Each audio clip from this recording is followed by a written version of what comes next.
Itsuki was once just an ordinary child, but one day his entire life changed when monsters suddenly attacked the Earth. Those monsters killed his parents right before his eyes. Left alone in this world, he swore that he would kill every single monster. 10 years later, the day finally arrived when he could awaken his power and become a hunter. He stepped onto the stage as the world's most powerful hunters watched, placing his hand on the awakening stone. But little did he know, fate had other plans for him. He awakened the most mysterious talent, Limit Breaker, a power no one knew anything about. On top of that, he discovered that his level was fixed at 0, meaning he could never level up. Now, the question is, how will our protagonist take revenge on the monsters who killed his parents? This story begins with the memory of that day.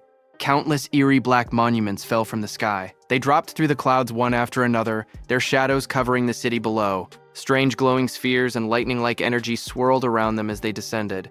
Right after that, barriers were deployed. A massive purple beam shot upward from the middle of the city, twisting the sky like a vortex. People standing on the streets stopped and stared, watching the glowing tower rise before them. Monsters called disaster beasts broke through the barriers and invaded the human world. Among them appeared a giant dark figure, the demon of destruction, Ringa, standing tall with purple energy swirling behind him. Soon, countless terrifying beasts flooded the streets. Armored monsters, winged creatures, and huge clawed beasts rushed forward, while people screamed and ran. Disaster struck instantly. A monstrous armored creature swung its arms, sending a man falling backward as he shouted for everyone to run. Nearby, his child cried and reached out, calling for his dad, as his mother ran while chaos erupted around them.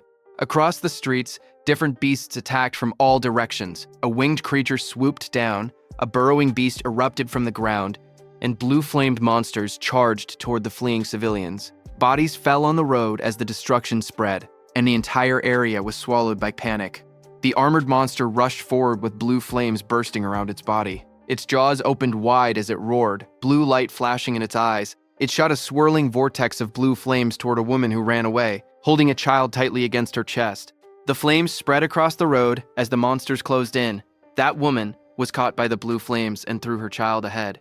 The small boy reached out weakly while lying on the ground. The woman's voice trembled as she repeated the same word, telling her child, Itsuki, to run. The child looked at her with tear-filled eyes and called out for his mom.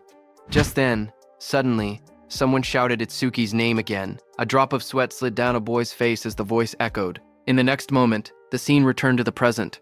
A girl with pink hair turned around toward him. She asked what was wrong, saying he was spacing out. He stood among the lined-up students and answered quietly that it was nothing. Hearing that, she narrowed her eyes and leaned in slightly, asking him again if that was really true. Then, while he was crying, the boy who was the same Itsuki from that day stood still with tears running down from one eye. Before he could answer, another student suddenly wrapped an arm around his shoulder and spoke cheerfully. He said, Itsuki must be sleepy, since he's usually asleep at this time. But today, there was suddenly a school-wide assembly. While they were talking, Itsuki pointed toward the stage and told his friends that the teacher there was dressed strangely. On stage, the teacher, wearing some kind of armored helmet, explained what happened after the disaster beasts appeared. Some humans gained the power to fight back, and they became known as Awakened. The armored man described how, 10 years ago, the largest disaster beast attack happened at the northern shore of the Blue River. Awakened from all over the world crossed the river to repel them in what became known as the River Crossing War. Though attacks had decreased since then, the number of descending monuments had started to rise again. A large-scale attack similar to that war was likely coming soon. Itsuki's classmate leaned in again and pointed at a man on the stage. He explained that the person was Izumi Nento, the commander-in-chief of the northern continent. He asked how Itsuki could be from the north and still not know him. Itsuki looked at Izumi Nento quietly. He said the name sounded familiar, and admitted he once imagined a hunched old man with a long beard, but the person on stage looked stranger than he expected. Itsuki's classmate grinned and told him he understood.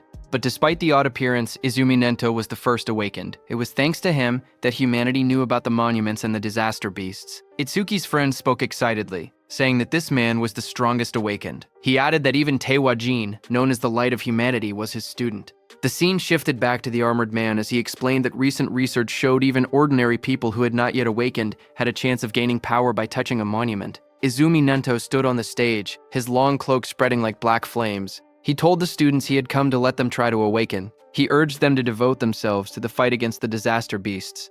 Just as he said that, glowing blue blades slashed across the stage as the monument burst open. Light shot outward, scattering fragments, while a guard in sunglasses stood nearby, watching. Seeing this, the students reacted with loud excitement. One of them shouted in shock as a monument rose from the ground, wondering if it was magic. Another yelled that this was not the time to be surprised. They clenched their fists, saying it felt like a dream, praying to become awakened. In the crowd, Itsuki's friend grabbed his arm in excitement. He told Itsuki that they finally had a chance to become awakened. His eyes shined as he said the word finally. Saying that, he started walking toward the stage. Seeing this, Itsuki's friend grabbed his shoulder, shouting that he shouldn't be left behind. The pink-haired girl called out to them, telling Itsuki to get back in line properly. But Itsuki walked past her, and a red glow flashed across his eyes. The girl looked at him in shock as the light streaked through the air. A close-up showed Itsuki's expression changing. His eyes shined red with excitement as he said that the day had finally come. On stage, a student touched the large black monument, but nothing happened. A guard immediately called out that it was no good and told the next person to step forward. The students watching reacted nervously. One boy pointed out that the previous student had broken the school's athletic record in his first year. He said that if even someone like that couldn't awaken, then there was no way he could. The girl beside him replied that athletic ability probably wasn't related and that it was too early to give up. More students reached out to touch the monument one after another. The guard repeated the same word. Next, as the line kept moving forward, the students crowded together anxiously. One boy with white hair nervously pointed out that not a single person had awakened yet. Others muttered in worry. A girl with short brown hair said she thought it would be easy. The boy beside her trembled, wondering if their entire school would be wiped out. The guard called out the next name loudly, Oishi Hikaru. Nearby, a group of students whispered their concerns. One girl said she didn't want him to awaken. Another explained that he was already a habitual bully, and if he gained powers, they would be in trouble. A boy suddenly pointed toward the monument and shouted that something was happening. Lightning erupted violently from the monument, blasting outward. Oishi Hikaru's body was lifted off the ground as crackling blue electricity surrounded him. The sudden burst drew everyone's attention. A glowing blue screen appeared beside him, showing his information as he grinned excitedly. He thought to himself that both Izumi Nento and the woman beside him would surely recognize him now. The screen displayed Oishi Hikaru, human, level 0, job, elementalist, lightning gift grade 2, undisclosed. Status, attack 3, agility 4, defense 2, magic 3, total 12 stat points. Watching from beside the monument, the blue-haired woman spoke softly. She told her father that they finally had one. She explained that level 0 stats usually totaled only 5, but this boy had reached 12. Her father, Izumi Nento, remained calm. The girl said it was still better than nothing. The school courtyard grew silent as Oishi Hikaru raised both arms triumphantly. Confetti sparkled around him while he grinned proudly. He muttered to himself, wondering if the old man Nento had anything to say to the first awakened student. But before he could boast further, someone grabbed his shoulder from behind. He turned sharply, surprised to see Itsuki stepping past him. Oishi Hikaru spun toward Itsuki angrily, shouting at him. He demanded to know why Itsuki was touching him with dirty hands, yelling if he had a death wish. The watching students whispered among themselves. One girl asked who the boy was, noticing that he had cut the line. Another replied that it was Tenma Itsuki from Class 5. Someone else muttered that he was finished. Once Oishi targeted someone, it was over. From above, the blue-haired woman and Commander Nento observed quietly. The woman narrowed her eyes and said she sensed incredibly intense emotions coming from that student. Itsuki stood before the towering monument, placing his hand on the stone. His eyes glowed red as dark memories flashed through him. He muttered that he refused to forget his hatred for the disaster beasts. He had burned the events of that day deep into his mind. Commander Nento stared forward as if sensing something unbelievable. Out on the awakening platform, a massive blue apparition rose behind Itsuki. The glowing figure towered over him, holding a sword and radiating overwhelming power. Itsuki stood calmly beneath it. As blue light filled the air, the monument erupted with energy. A sharp, glowing structure formed above Itsuki, surrounded by swirling streams of light. The light expanded outward, wrapping around the entire area like a giant lotus blooming in the sky. The crowd below watched as the school grounds were covered in a glowing dome. Students stared upward, speechless. One boy pointed out that the pillar of light reached hundreds of meters into the sky. Another said it looked far more spectacular than Oishi's awakening. Two of Itsuki's classmates watched with excitement. Both of them smiled and cheered proudly, shouting that this was exactly what they expected from Itsuki. The blue-haired officer stared at the sky in shock. She said that this phenomenon only appeared when the rarest job, Order Breaker, was born. She placed a hand near her mouth, unable to hide her surprise. Even Commander Nento said he looked forward to seeing how capable the student would be. Seeing that, Oishi's expression twisted with frustration as he glared at the overwhelming light. Itsuki opened his eyes in confusion. Surrounded by shimmering blue energy, he wondered where he was and asked himself if he had awakened.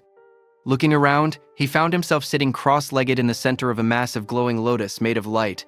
Countless petals surrounded him, floating in a calm, otherworldly space. Suddenly, a blue system screen appeared before him. Itsuki stared at it in shock as it displayed Tenma Itsuki's stats. He was a human at level 0, which was fixed. His job was Orderer Nirvana. His gift was Nirvana, a special grade. His level was fixed. His stats increased when acquiring skills. It removed all debuffs and fully healed injuries. Just then, another blue window appeared, showing his skill, Overmimesis, which was Z rank. It analyzed enemy attacks and allowed the acquisition of counter skills. Then another screen showed Itsuki's stats. His were Attack 0, Agility 0, Defense 0, Magic 0, Total 0. Itsuki's face went pale as he stared at the results. His jaw dropped, and he exclaimed silently that everything was at 0. But then two blue system windows appeared in front of Itsuki. The first announced that the Z-rank skill Overmimesis had been acquired. The second stated that the special grade gift Nirvana had activated, increasing all of his stats by 200. Another screen displayed the changes. Attack went from 0 to 200, Agility went from 0 to 200, Defense went from 0 to 200. Seeing this, Itsuki's expression brightened. He looked at the glowing screen with excitement and said he understood. He realized that whenever he gained new skills through Overmimesis, Nirvana would raise his stats. Even if he couldn't level up like others, he could still grow stronger in his own way. He clenched his fist and smiled confidently. He admitted he didn't know what level this power compared to, but he had no doubt he had become an awakened. With determination in his eyes, he declared that he would annihilate the disaster beasts. A massive burst of blue light exploded from the monument. Students around him shielded their faces and shouted that the light was too bright. Some grabbed their eyes in pain. Through the blinding radiance, Itsuki's silhouette stood tall within the monument's glow. Lightning and energy swirled around him in a powerful display. Oishi stared at the scene, trembling with disbelief. His face twisted as he shouted that such a thing was impossible. The blue-haired officer gasped as she looked at the glowing monitor. She covered her mouth in shock and said that these stats were unbelievable for a rookie awakened. Even Commander Nento admitted that it was hard to believe, but stated that Itsuki was undoubtedly among the strongest of all new awakened in history. Outside, Itsuki stepped out of the light, petals of blue energy swirling around him, watching his silhouette shine with power. Just one word left Commander Nento's mouth: the strongest. A system window displayed his public information: Tenma Itsuki, level 0 fixed. Job, Order Breaker gift. Special grade undisclosed. Skill undisclosed. Status attack 200. Agility 200. Defense 200. Magic 200. Total 800. In the crowd, students and teachers erupted in cheers. They shouted that Tenma's stats had shot up all at once. Someone cried out in disbelief, saying they never imagined their school would have someone this amazing.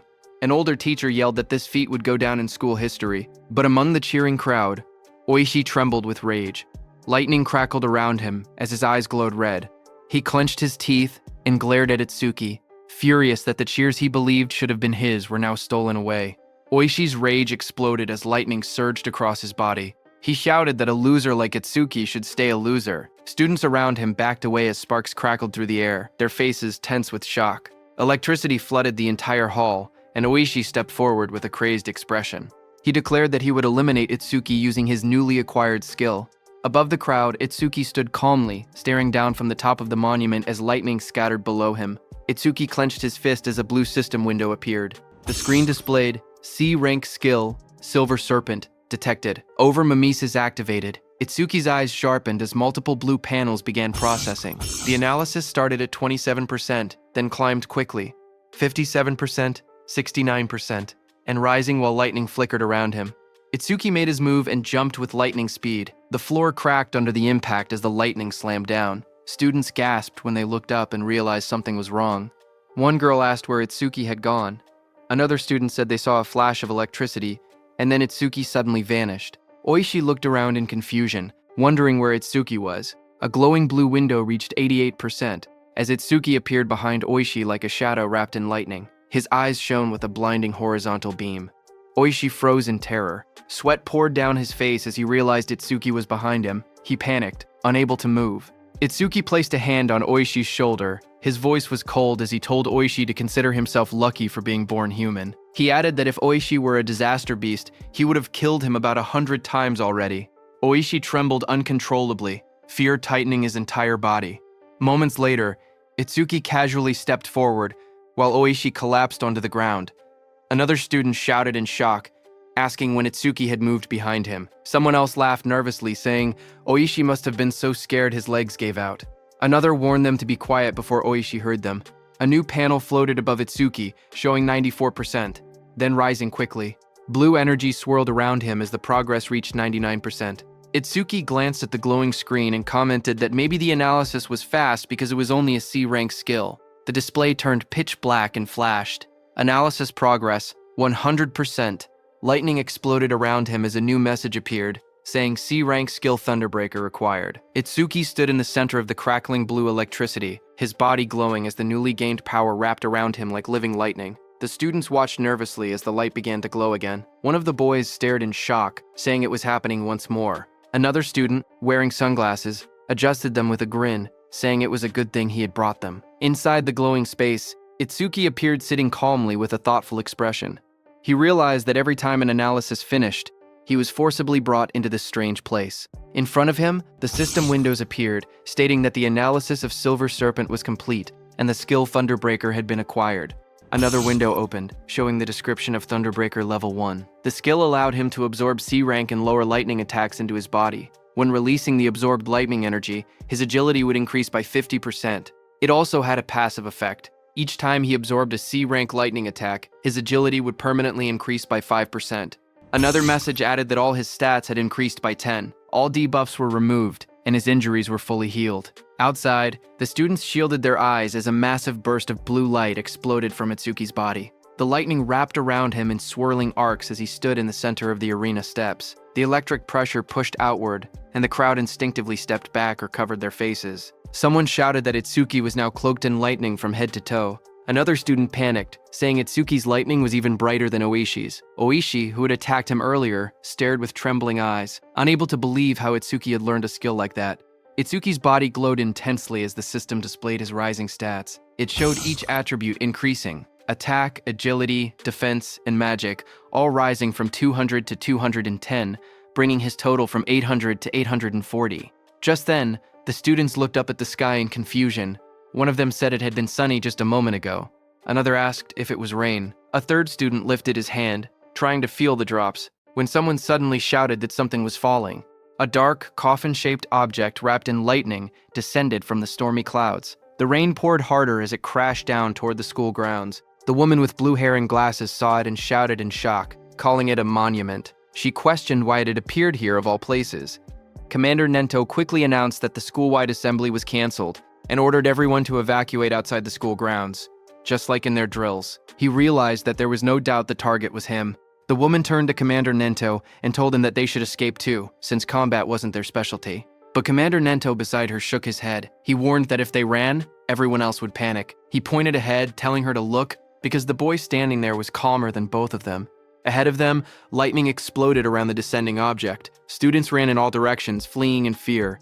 Only one boy, Itsuki, remained still in the middle of the field, bathed in a faint blue glow. From behind, the blue-haired woman shouted at him, demanding to know why he wasn't running. A massive dark pillar crashed down from the sky, shaking the ground as debris exploded outward. Rain poured heavily around it. Nearby, a group of students panicked. One boy shouted that disaster beasts were coming and urged Itsuki to escape. But Itsuki, with glowing red eyes, stood still. His voice was cold as he declared that he would exterminate every single one of them. His friends stared at him in shock. One of them yelled that he would die if he didn't run. Another insisted that since he had only just awakened, he couldn't possibly fight disaster beasts. They told him to leave everything to the other awakened, but Itsuki shook his head. He calmly told them to trust him. The pink-haired girl hesitated, worry written all over her face. Finally, she shouted that if he died, he shouldn't blame them. She grabbed the other guy's clothes and dragged him with her. The glasses-wearing boy asked her if it was really okay to let him go, reminding her that the enemy was a disaster beast, a walking weapon of mass murder. As the two ran off, Itsuki looked ahead with a crazed smile. His eye glowed bright red through the rain. He muttered that his first enemy after becoming an awakened was the one who killed his parents, and that it was lucky.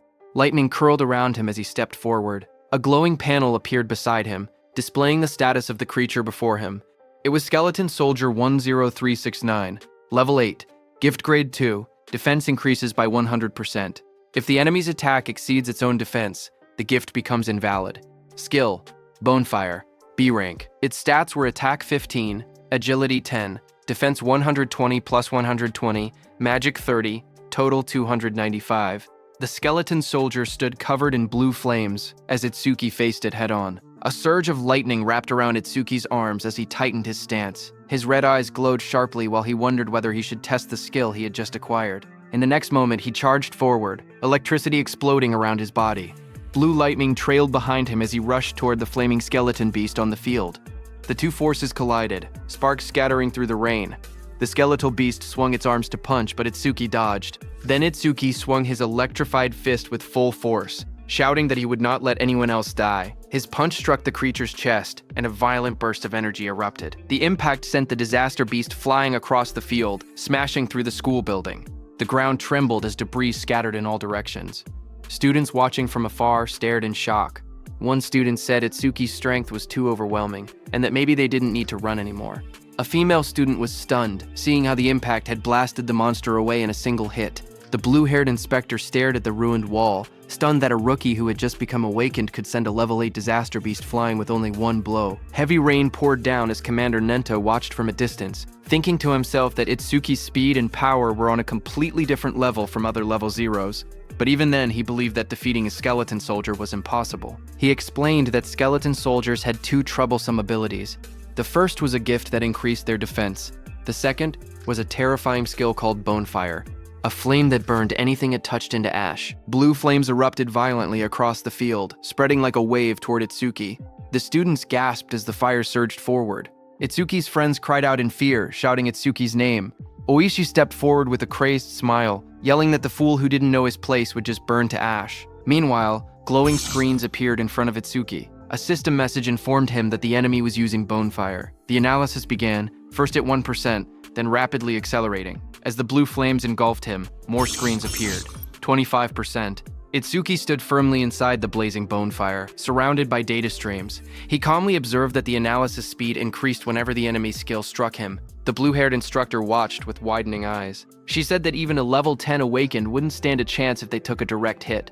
Blue flames continued to swallow the arena as Itsuki stood in the center. Half of his body burned away, glowing like a skeleton. The blue-haired instructor's voice echoed through the flames, saying it would be tragic for a genius who had just appeared to be killed by a disaster beast before he could grow. System windows floated around Itsuki, showing 77% and 81%. Itsuki looked at his burning body and muttered that this was what it felt like when the body burned. He added softly that it must have hurt. A memory flickered through the flames. He saw his mother's face, half burned away. He realized that it hurt so much, but even in her last minutes, she smiled so as not to scare Itsuki.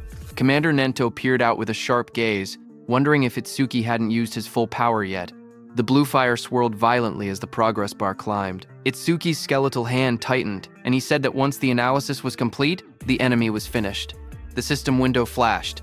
Analysis progress, 100%. Outside the flames, the students whispered nervously. One asked if it had been too soon to hope for a rookie who had just become awakened. Another admitted he had been stupid to expect anything. But suddenly, someone pointed forward in shock. He shouted that the blue lotus flower had appeared again. He said Itsuki might show them another miracle. Blue light swirled around Itsuki as he stood inside the burning aura, wondering what kind of skill he would gain this time. The flames around him continued to fade, revealing his burned and cracked body beneath the blue energy. Then a system window appeared, showing that the analysis of Bonefire was complete. It stated that a new skill, Black Wall, had been acquired. More windows followed, explaining the skill. The active effect would create ice on the body by consuming magic power, and could block B rank or lower fire skills. The passive effect increased defense when blocking those skills. Another notification appeared, saying that Black Wall Level 2 had been acquired and that all of his stats had increased by 20. It stated that all debuffs were removed and his injuries were fully healed. A new window showed his updated status. Attack, agility, defense, and magic had all risen from 210 to 230, bringing his total to 820. Itsuki looked at the glowing screen calmly. He remembered how even his strongest attack earlier couldn't break the skeleton soldier's defense. Now, with this new increase, he believed he should be able to do it. Suddenly, blue lotus petals unfolded around him, blooming like a massive light flower.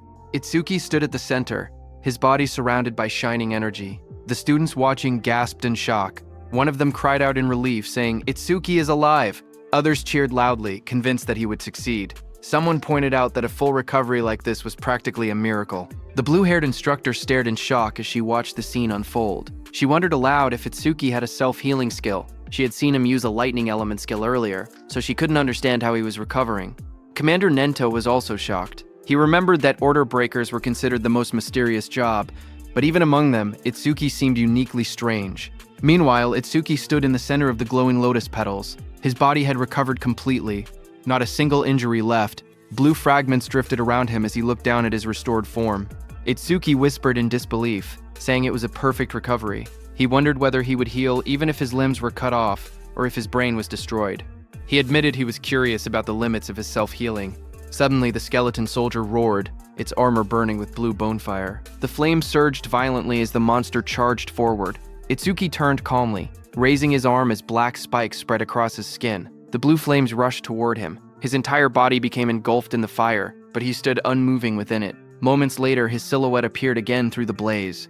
Thick layers of black spikes covered him completely, and his red eyes glowed coldly behind the cracked ice armor. Itsuki cracked through the air as he shot upward. The explosion of blue flames shook the area when he crashed down. Itsuki's armored body glowed with electricity as he readied another strike. The skeletal beast struck, but Itsuki moved again, instantly appearing behind the beast faster than anyone could follow. Itsuki then raised his arm, and it turned into a massive black spike sword, lightning running through it. Itsuki moved with lightning speed and, with a single slash, cut the skeletal beast in two with that sword. The students watching from afar were stunned. One of them said that Itsuki moved behind the disaster beast in an instant, as if he had teleported. Another said that only awakened people could track movements like that. Oishi was also stunned, saying she couldn't see Itsuki's movements at all. She compared it to what she had seen before. The blue-haired instructor questioned if someone like Itsuki could really be a rookie. On the other hand, as the dust settled, Itsuki stood alone as the black spikes on his body disappeared. He kicked and destroyed the skeleton beast's head. He was stunned to realize that it not only generated solid armor to protect his body, but could also shape that armor into any kind of weapon he wanted. A divine skill that combined both offense and defense. Suddenly, someone shouted his name. Itsuki turned his head in surprise as his friend rushed toward him and wrapped him tightly in a relieved hug, saying he was glad Itsuki had won because he had been worried the entire time. Itsuki stayed still for a moment before asking about Saya. His friend pulled back and admitted that Saya had been watching earlier with a face that looked like she might cry, but now she was nowhere to be seen. Itsuki looked toward the crowd, wondering why she didn't come. He scanned the students in the distance, confusion growing. He quietly wondered if she might be angry. Not far away, the blue-haired instructor watched the aftermath of the fight.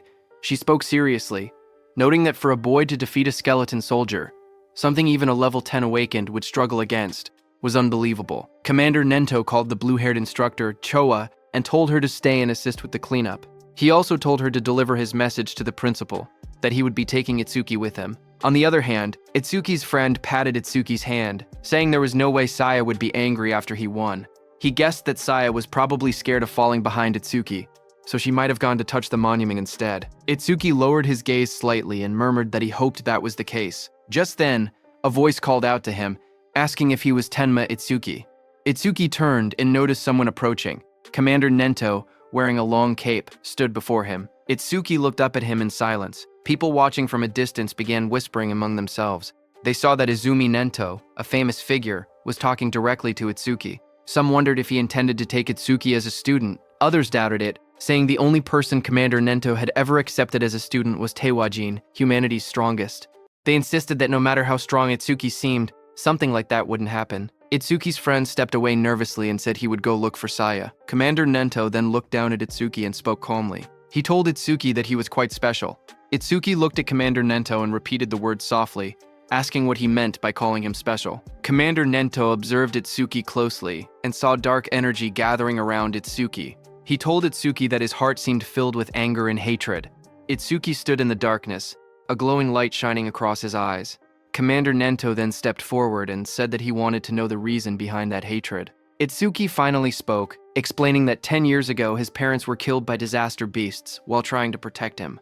A scene from his childhood flashed before his eyes, his younger self crying helplessly as danger closed in. He remembered how he had nearly been killed as well, but an awakened appeared at the last moment and saved him. the powerful figure struck the beast right in front of the frightened Itsuki. Itsuki told Commander Nento that right before his eyes, he had watched his mother die. A glowing blue flame slowly consumed his mother's body. Even as half her face vanished into bone and ash, she smiled gently at Itsuki and told him that he must walk the rest of the path on his own. Young Itsuki stared at her with trembling eyes, unable to understand. His voice cracked as he cried out for his mother. Anger raged inside him as he looked at the beast. Words echoed in his mind, reminding him that both his mother and father had died because of beings like this. Tears streamed down his face as he shouted in denial. Before him, a towering, monstrous figure rose from the darkness, an enormous being surrounded by raging purple flames. Its shadow loomed over Itsuki as he realized the horrifying truth. The creature before him was the root of all evil. Shaking with rage, Itsuki glared upward. His eyes burned red as hatred filled his heart. On that day, he swore a vow. He would kill that demon and every last creature of its kind. In the present, Itsuki clenched his jaw, a tear slipping down his cheek as he shouted that he would kill all of its kind. Commander Nento looked at him and commented that even with a heart consumed by hatred, Itsuki still shed tears. Itsuki raised a hand to his face and explained calmly, ever since he witnessed the tragedy of his mother's death, his left eye had stopped producing tears, but his right eye had begun crying on its own. Thanks to that, he said he never forgot his hatred for the disaster beasts. Commander Nento then asked if Itsuki would become his student. He promised to get him into the Salvation League and help him gain the immense power needed to take revenge on the disaster beasts. Itsuki repeated the words quietly, asking what the Salvation League was. Commander Nento then explained. He told Itsuki that to counter disaster beasts more efficiently and scientifically, the governments of the 5 continents had gathered strong awaken from around the world and created an official organization. The members of this organization were called saviors, he continued, saying that saviors were provided with resources such as dedicated training grounds and powerful weapons. They were also guaranteed high compensation. Even trainee saviors received 10,000 gold per month. Itsuki listened in surprise, realizing that 10,000 gold was enough to buy a car. Commander Nento then warned that such generous treatment was not given for free. Saviors were expected to constantly fight disaster beasts on the front lines and protect people's safety.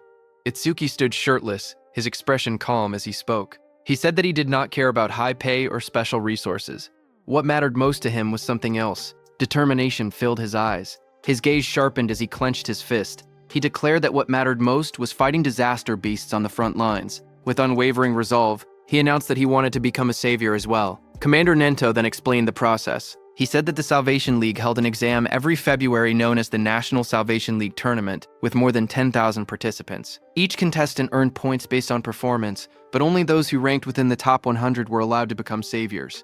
Hearing this, Itsuki asked what the highest record in history was. Commander Nento told Itsuki that it would not be very useful as a reference. He explained calmly that the record was 115,000 points, set by Taewajin 11 years ago.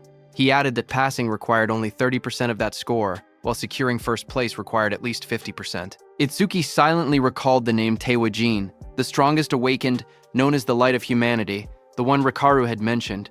Commander Nento told Itsuki that Jin was special, and that comparing himself to Jin would only bring despair.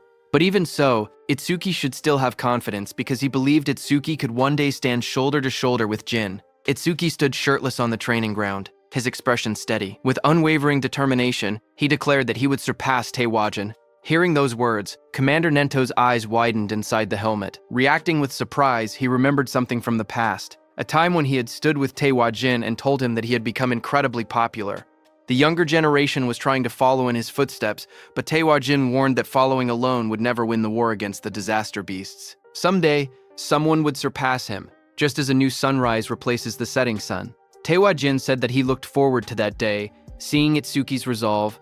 Commander Nento thought that the sunrise Taewajin had been waiting for had finally appeared. A few hours later, Commander Nento took Itsuki to another place. When Itsuki saw the massive dome-shaped structure rising in the distance, glowing under the sky, he asked quietly what it was. Commander Nento explained that these monuments acted as passages connecting the human world to the world of disaster beasts. He said that if the beasts were killed but the monuments were left untouched, new beasts would simply appear again. He pointed at the massive dome-shaped building and explained that this facility was created to isolate monuments that couldn't be destroyed. Awakened individuals periodically entered it to sweep out the disaster beasts that emerged. This kept the danger under control and also served as training. Itsuki looked at the building and asked if it was a training facility. Commander Nento, standing beside him, confirmed it, saying they called these places stages. He explained that the number and strength of the beasts inside couldn't be controlled, making it extremely dangerous.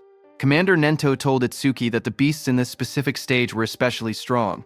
Among all rookie-level stages, this one had the highest mortality rate. Because of that, people called it the rookie graveyard.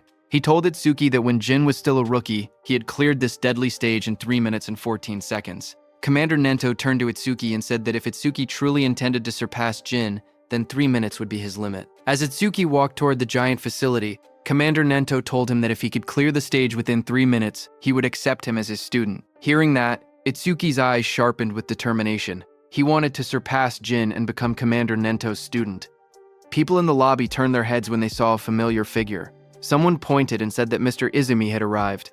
Another person noticed Itsuki walking beside him and asked if that was the rumored rookie. The crowd stared in surprise, whispering that there was no way a rookie could walk next to Mr. Izumi unless he was an awakened, on Taewajin's level. Itsuki looked around quietly and wondered to himself if this person was really that famous. Thinking that, he walked toward the stage entrance and saw the display showing the Disaster Beast level inside.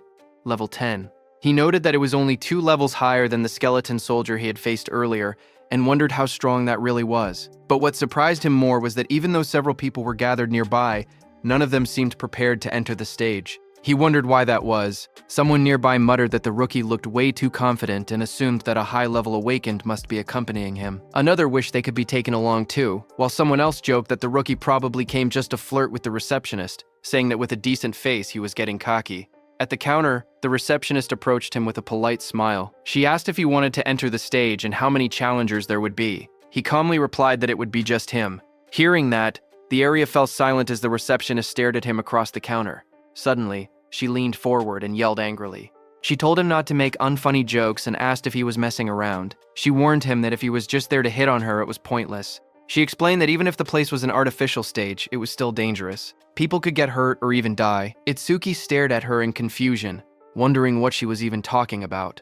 Behind them, several people watching from afar started laughing. They joked that he really was there to hit on her. Some said that there were always people who treated the stages like dating spots, and those people usually got scolded and went home. Itsuki looked at the receptionist calmly and explained the misunderstanding. He told her he had absolutely no interest in her. He said he only came to challenge the stage, nothing more. But the receptionist sighed and rubbed her forehead. She told him he didn't have to act tough just because he was embarrassed. She even said she would give him her contact information, so he should just go home. But Itsuki's expression darkened. A shadow fell over his face. He didn't care about her contact information at all. He only wanted her to let him enter the stage. Hearing that, the receptionist reluctantly agreed and told him not to blame her if he died. She held out a metal bracelet with a nervous expression, clearly shaken. Seeing that, Itsuki muttered that she should have just given permission from the beginning instead of making him repeat himself. The people watching from behind whispered among themselves. One man called Itsuki an idiot, saying he could have gotten her contact information but chose to act tough instead.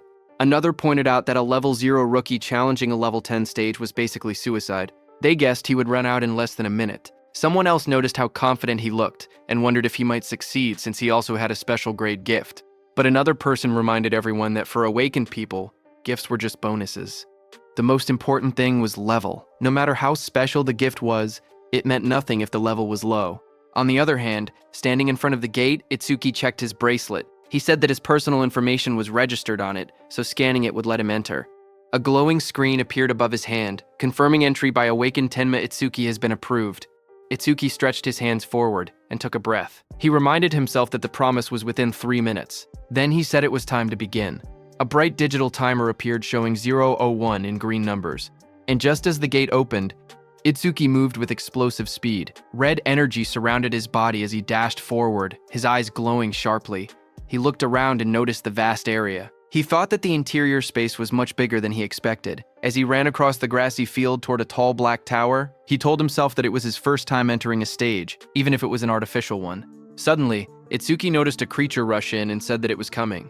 That creature jumped toward him. It was a wooden monster from the Kodama tribe. A blue window appeared beside it, showing its information. Kodama number 1307 from Kodama tribe. Level 4. Gift. None. Attack. 49. Agility. 48. Defense. 53. Magic. 24. Total. 174. Seeing it coming, black spikes formed on Itsuki's hand. In the next moment, he slashed downward with overwhelming force. A sharp strike of energy cut through the target as he launched his attacks. Itsuki stood calmly with the massive black spike axe hand, smiled, and remarked that an axe was always the best tool for trees. He then asked the remaining monsters how it felt to see their comrade cut in half. Dozens of Kodama creatures rushed at him. He stood tall and called them rotten trees. Outside, Choa spoke to her father, Commander Nento. She asked why, out of so many rookie stages, he had made the newcomer enter this one specifically. Commander Nento answered that Itsuki claimed he would surpass Jin, so he simply brought him to the same stage Jin first challenged. Hearing that, Choa frowned and said that surpassing Jin was impossible unless someone stepped outside the bounds of humanity. Hearing that, Commander Nento asked Choa if she believed Jin had already transcended humanity. Choa recalled the time she met Jin for the first time. She had once thought Jin was kind and approachable. Then she saw Jin instantly kill a level 97 disaster beast. She recalled that Jin's eyes during that fight were different. She remembered those eyes clearly, cold, solitary, and transcendent. She felt that they didn't seem human at all. She described Jin's gaze, saying his eyes were like the eyes of a god. Hearing that, Commander Nento told Choa that Itsuki also had potential comparable to Jin, but at the moment, he was nothing more than an unpolished gemstone. He added that if Jin could be compared to a godlike existence who saved people, then Itsuki was the opposite, a demon consumed by hatred. Meanwhile, on the battlefield, Itsuki stood among the fallen wooden beasts. He stated that Over My Masis wouldn't even activate against disaster beasts of this level. Just then, a dark silhouette appeared behind him, its eyes glowing red. His own eye glowed the same way as the shadow towered over him. In the next moment, his body moved at extreme speed, cutting through the enemies with a sharp motion. Itsuki stood before the fallen creature and looked down calmly. He asked if that was the end. He examined the broken body and wondered if level 10 disaster beasts were only this strong. But then he thought that if that were true, this place wouldn't be called the Rookie Graveyard. There had to be something else. Just then, a blue system window appeared before him. It displayed B-rank skill, self-regeneration detected, Over My Mimesis activated. Another window followed, analysis progress 5%. Itsuki turned as a sudden sound caught his attention. His expression shifted slightly. The level 10 disaster beast rose again behind him, its entire form twisting upward with glowing green eyes. Its long vine-like limbs burst outward and lunged at him. Itsuki braced himself, thinking in surprise that he had cut off half its head, yet it had regenerated. The moment the towering monster regenerated, Itsuki narrowed his eyes and muttered that he knew things wouldn't be straightforward. A glowing blue system window appeared in front of him, revealing the creature's details. It identified the monster as Regenerated Kodama, number 520 of the Kodama tribe, a level 10 beast with a grade 2 gift. Its defense had dropped by 50%, but its self-healing ability had greatly increased. Another blue window listed its stats clearly. Attack, 110, Agility, 100, Defense, 60, Magic, 180, Total, 450.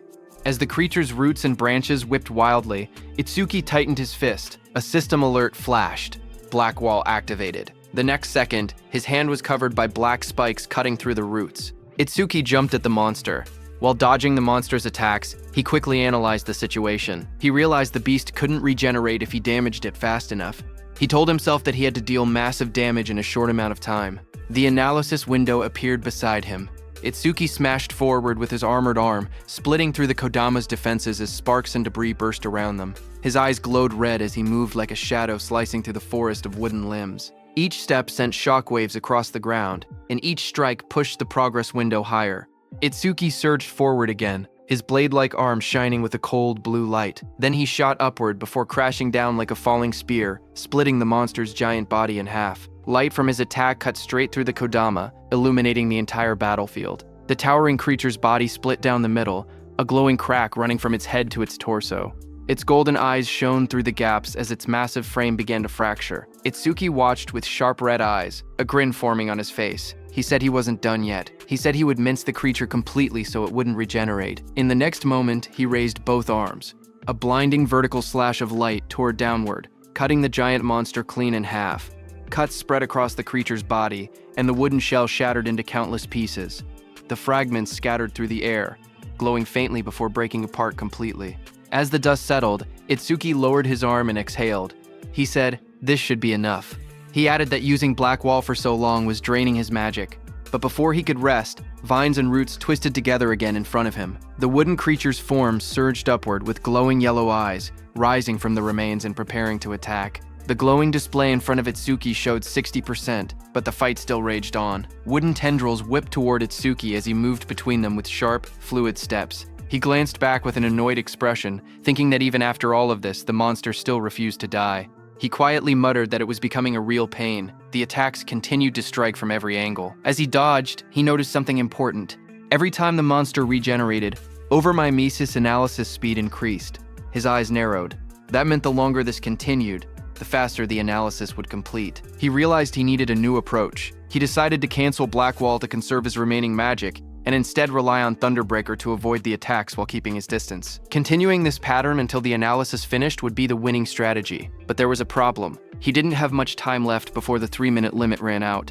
Lightning crackled across his arm as the display climbed to 75%. Determination hardened his expression. He activated Thunderbreaker and Black Wall at the same time, pushing his offense to the extreme while forcing the monster to repeatedly regenerate. Doing so, he thought, would increase the analysis speed even further. Power surged around him. Arcs of lightning danced across his arm as he charged forward with a cold, focused expression.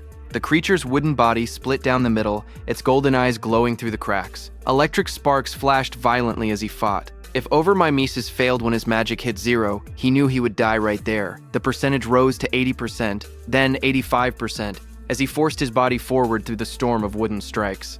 He told himself that if he died now, then everything he'd done would amount to nothing. Lightning gathered in his arm as he unleashed another powerful strike, but right before hitting the monster's head, his magic power hit 0. Finally, his body staggered. Blood dripped from his mouth. He lowered his head and quietly muttered, "Damn it." Itsuki stood pierced by sharp wooden spikes, his body battered and barely holding on. He lowered his head as white steam drifted off his wounds. He quietly admitted that his magic seemed to have finally run out. Then a glowing window appeared beside him, showing 99%. Seeing that, Itsuki's expression sharpened. Blood streamed down his chin as his eyes glowed coldly. He declared that just as he thought, overmimesis did not need magic to activate. With a strange smile, he announced that this match was his win. The window in front of him then showed analysis progress 100%. A bright lotus-shaped energy began expanding around him, glowing blue and cracking the wooden spikes. A system window appeared, saying, "Self-regeneration analysis complete.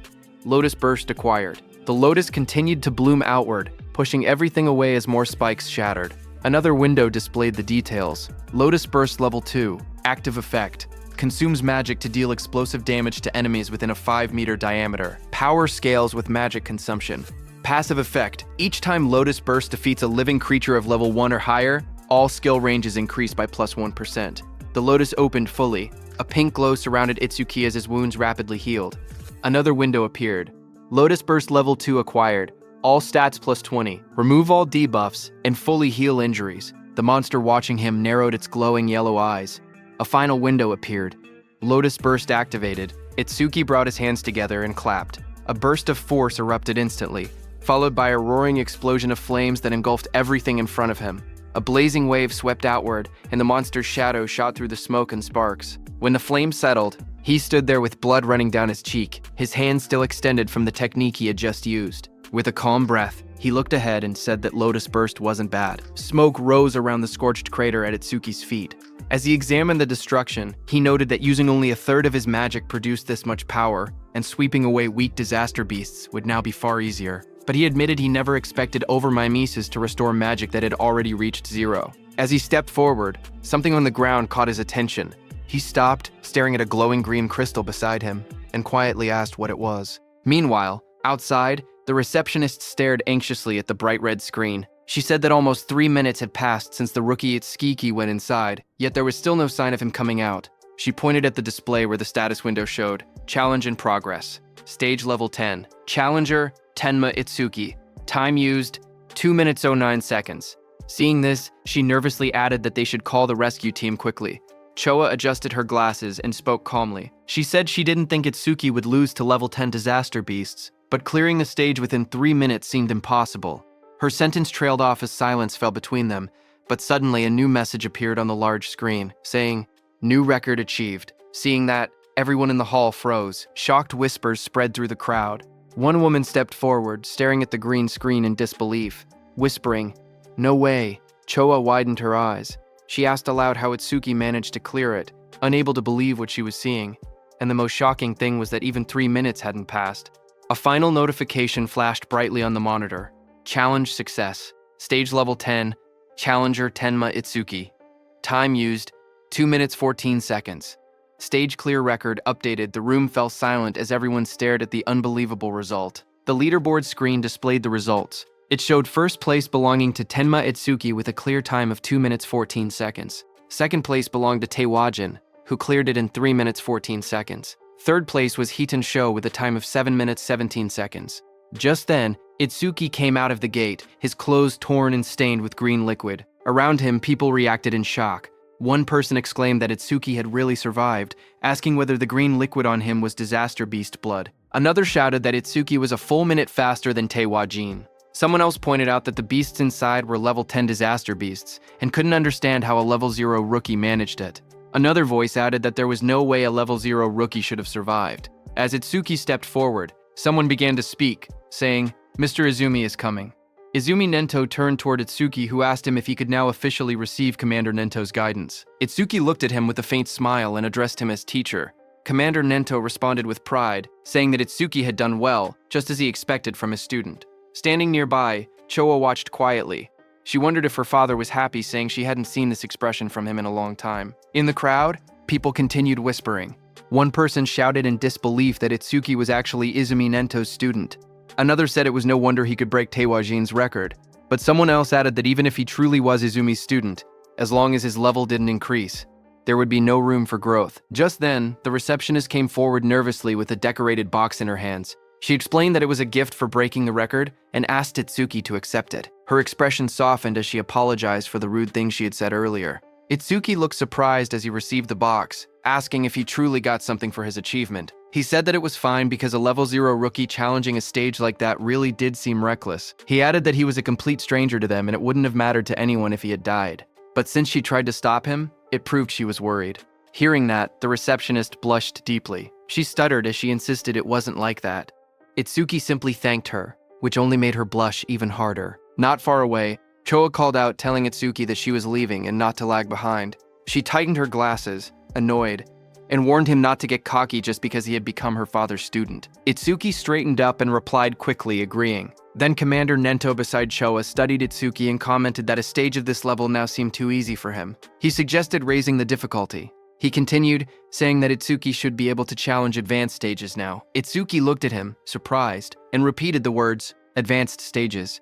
As the three of them walked together across the rooftop at sunset, Commander Nento continued explaining. He said that a disaster beast's strength was not determined by level alone. The most important factor, he stated, was something else entirely. He explained that the true deciding factor was species. Choa explained that species without intelligence, which moved only by instinct, were usually easy to deal with. But some species possessed intelligence equal to or greater than humans. She explained that such species were far more troublesome than ordinary disaster beasts. Choa continued, saying that awakened beings and disaster beasts were essentially the same type of creature, but with one difference. Only humans were said to possess jobs. Because of that, stats differed depending on species. She went on to explain that advanced stages contain these powerful species or intelligent disaster beasts. Their difficulty was several times higher than normal stages. Most of the northern continent's advanced stages were located in North District 4, and she told Itsuki that this would be his next destination. She asked whether Itsuki had any other questions. Hearing her explanation, Itsuki suddenly remembered the two beasts he had defeated earlier. He thought about them in silence. They hadn't shown any signs of intelligence, and they hadn't screamed even when attacked. He wondered if that meant they didn't even have pain receptors. Itsuki's eyes glowed with sharp intensity as he looked up. He asked Choa whether intelligent disaster beasts had pain receptors or not. Hearing that, Choa suddenly felt a chilling pressure behind her. As she turned, her expression stiffened. She wondered what this terrifying aura was and what Itsuki was thinking. Behind them, a group of people gathered and whispered among themselves. One of them asked if anyone had heard that Mr. Izumi planned to make Itsuki challenge an advanced stage. Another replied that Itsuki, who broke Taewajin's record, should be fine. But one man explained that advanced stages were completely different from normal ones. More importantly, almost all the stages in North District 4 were under a single man's control. He said that every awakened person who had entered an advanced stage there had gone missing, and rumors claimed that the man had killed them. Someone immediately asked if he meant Kinoshita Reiji. Another man began to speak disrespectfully, asking who Kinoshita Reiji even was, and suggesting he acted like a king. His friend quickly covered his mouth, hushing him in panic.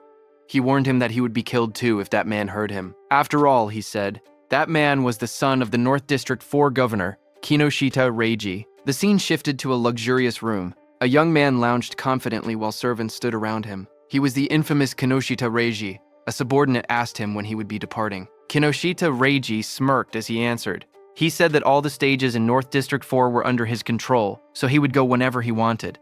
To him, waiting in line was something only commoners did. He lifted his glass with a satisfied smile.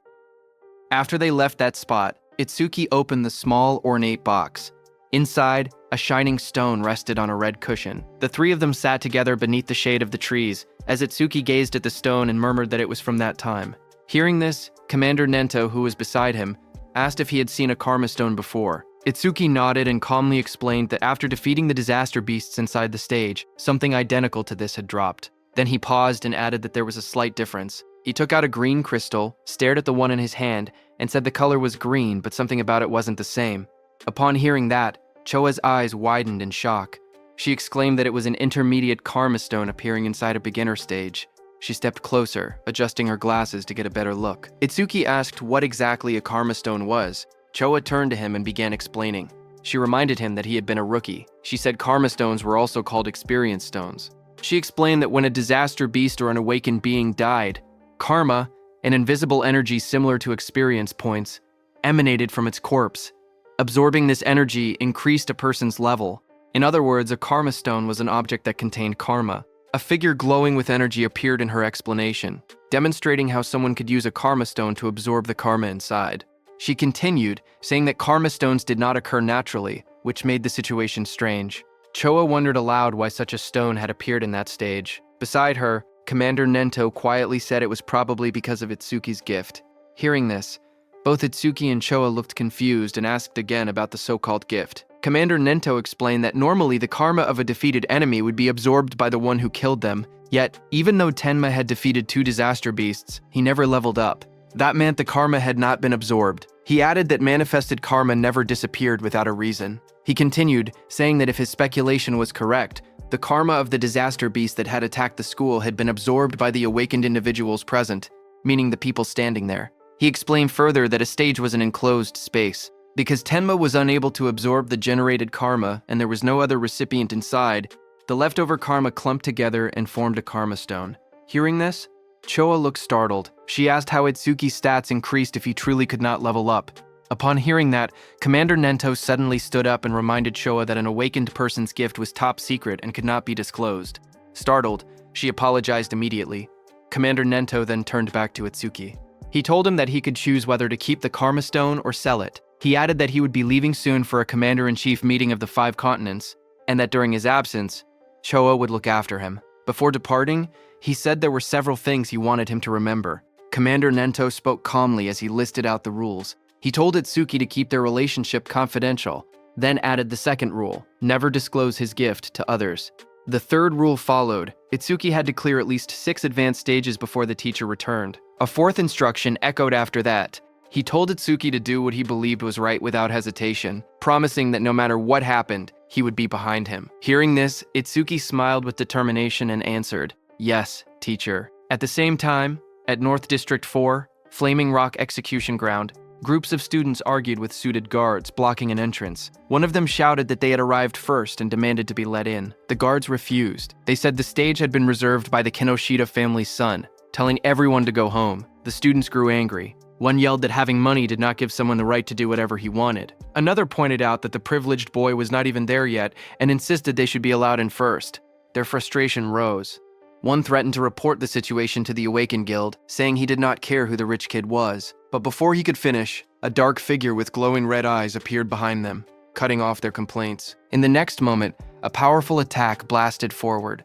The students were thrown aside as a muscular fighter struck with overwhelming force, scattering them in an instant. Another student rushed forward, attacking the muscular man. A sharp white arc cut through the air as it struck with full power, but the attack landed directly on the muscular man's body and bounced back, sending shockwaves bursting outward. The impact echoed loudly across the ground. The blonde student watching from behind stared in horror. He muttered in disbelief that his B-rank skill, Earth Spine, had not worked at all.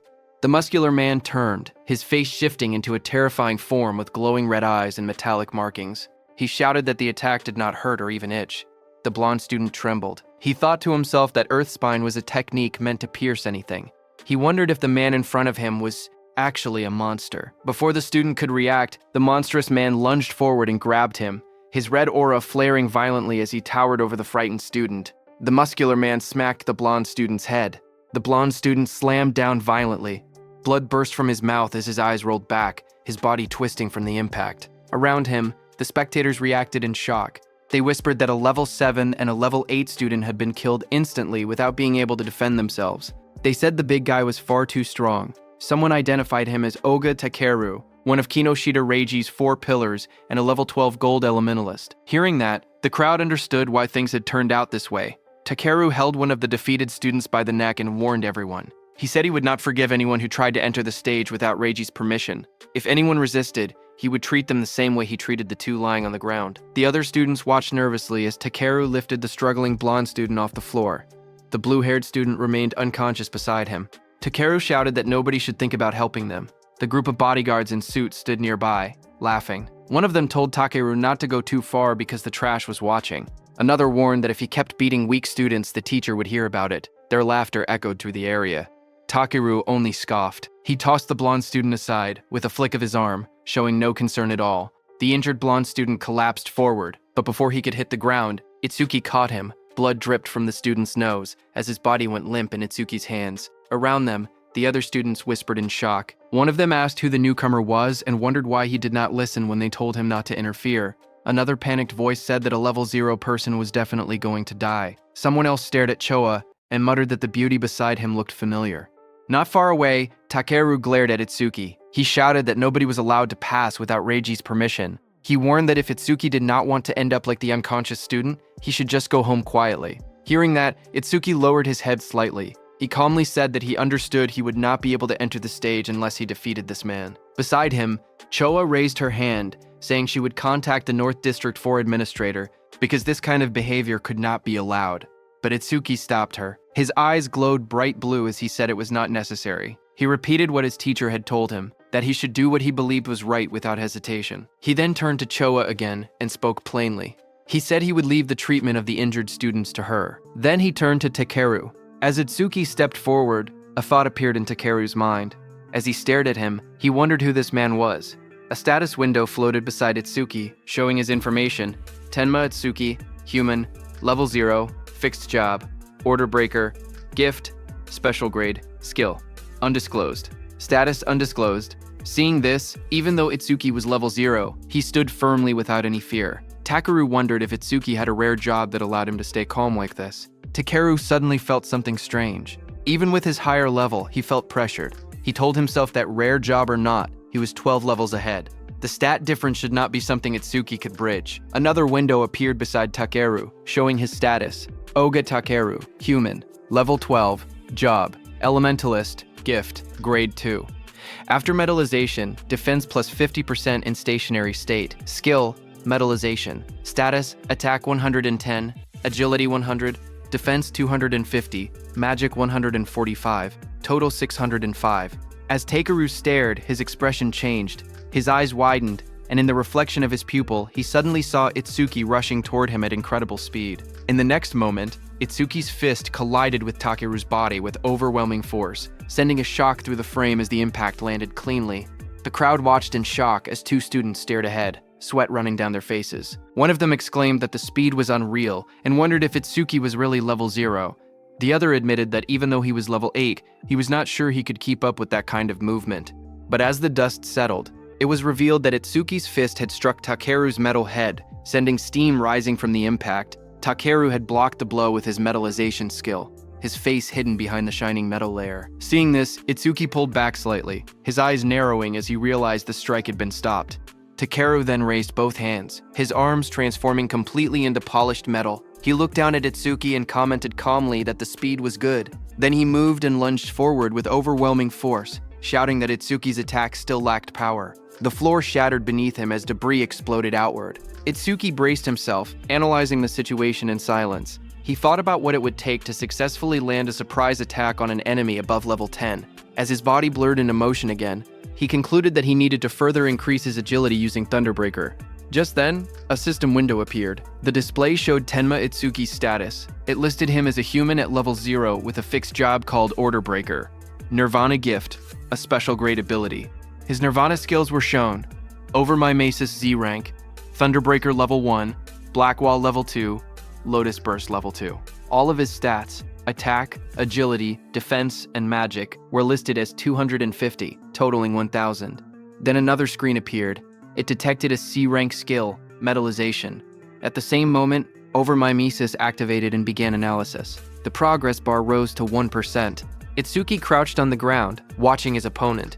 He wondered if the threat level was high enough for Over My Maces to activate. He decided he needed to get serious. A new screen showed the analysis increasing to 5%.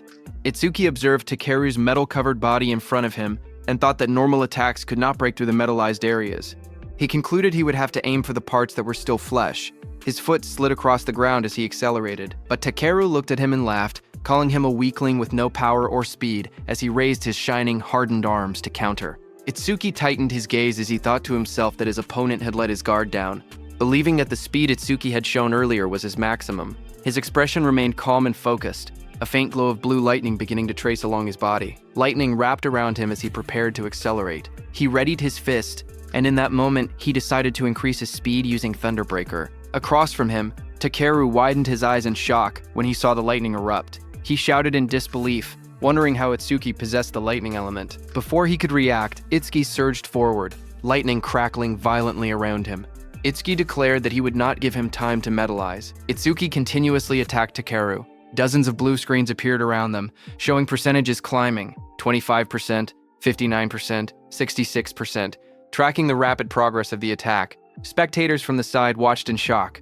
One man asked why Itsuki could use skills from another job. Another said the speed was too fast for his eyes to follow. Someone else muttered that the level 0 boy might actually defeat Takeru. Takeru himself struggled to react. Sweat ran down his face as he realized he had no time to metallize. He gritted his teeth, questioning how a level 0 could move so fast.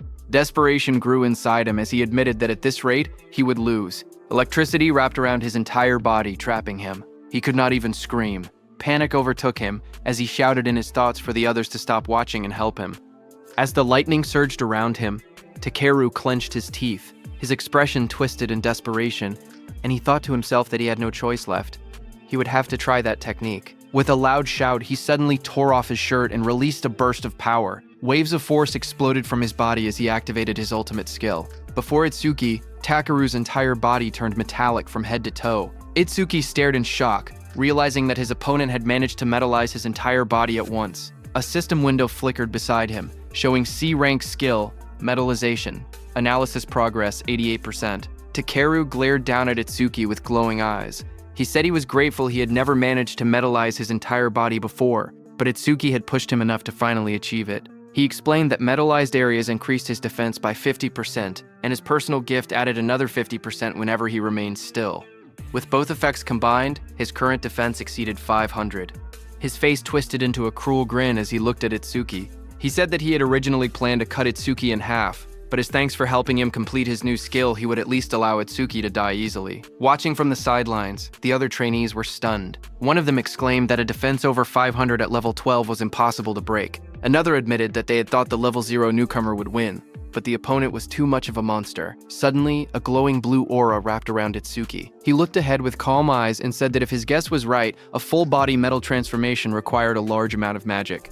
The screen beside him showed the analysis reaching 98%. Itsuki continued, saying that if Takeru had used most of his stat points on defense, then his magic should not be very high. The percentage rose again, reaching 99%. Across from him, Takeru growled and denied it, calling Itsuki's reasoning nonsense. Even while refusing to believe it, he wondered if Itsuki was truly level 0. Surprised by his sharp intuition, Itsuki kept his relaxed smile. He said he would not bother using a boring tactic like draining Takeru's magic down to 0. Instead, he declared he would finish the fight quickly. At that moment, the blue screen flashed. Analysis progress reached 100%. High above, a blue lotus-shaped aura began to bloom. Choa, watching, whispered that the lotus had appeared again and realized that Itsuki was about to become even stronger. Others stared at the giant lotus forming around him. One man questioned if this lotus was really a level 0 skill. Another wondered how Itsuki planned to defeat Takeru since it did not look like an offensive technique. A notification window appeared. The analysis of the metallization skill was complete, and a new skill called Clear Orb had been acquired. Another window described the skill, Clear Orb Level 1. Active Effect. It shoots a perfect sphere along a fixed path. The sphere travels at 1 meter per second and pierces through every enemy in its path while ignoring all defense. Passive Effect. Every time an enemy with higher defense than the user is defeated with Clear Orb. Seeing that this new skill had defense ignored, Itsuki thought that if he hit with this, he could definitely deal damage. But the problem was flight speed. At 1 meter per second, even ordinary people could dodge it, so timing was crucial. But then Itsuki thought that against that sandbag Takeru, who would not even move, he did not even need to think about timing. Itsuki's eyes glowed blue as he looked at Takeru, and declared that Takeru's prized absolute defense would be thoroughly smashed to pieces. Just then, a system window appeared displaying, Clear Orb Level 1 acquired, all stats plus 10. Remove all debuffs and fully heal injuries. Status, attack went from 250 to 260. Agility from 250 to 260. Magic from 250 to 260. Total stats from 1000 to 1040. The blue lotus petals opened as Itsuki stood in the middle, pointing his finger at Takeru. Right above his finger, a small lotus flower appeared. As the lotus spun and bloomed, Itsuki told Takeru to now try to dodge this. A system window displayed that Clear Orb. The students stared at the glowing sphere and whispered among themselves. One of them said he had never seen that skill before. Another explained that this must be the Order Breaker, the job known as the most mysterious among the four. Someone questioned whether a skill released by a level 0 could break through the defense of a level 12 specialist. Another pointed out the confident look on Itsuki's face, saying that the technique must be incredible. A glowing, lotus-like shape opened, revealing a small black orb. The orb floated forward, shining as colors scattered around it. The onlookers watched silently as the orb drifted through the air. Some students stared in confusion. One boy complained, saying it was just a tiny ball. Another asked if they were being serious and called it disappointing. Takeru glared at the orb. He mocked the attack, saying that such a small sphere couldn't make him move or cancel his gift, calling it naive. He stepped forward confidently. He asked if this was Itsuki's trump card. Then the orb continued floating toward him. With a mocking glare, Takeru shouted that Itsuki was going to die pathetically.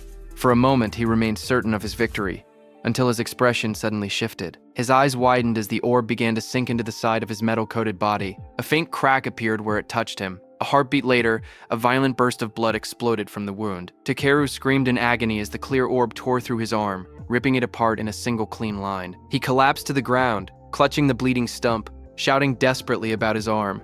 Itsuki walked toward him calmly. He told Takeru that he had warned him to dodge. Itsuki said that because Takeru was human, he had only aimed for the arm. If he had been a disaster beast, the attack would have been aimed at the neck. Itsuki then looked at Takeru's men, standing frozen nearby. He ordered them to stop staring and take Takeru to a hospital, asking if they couldn't hear him.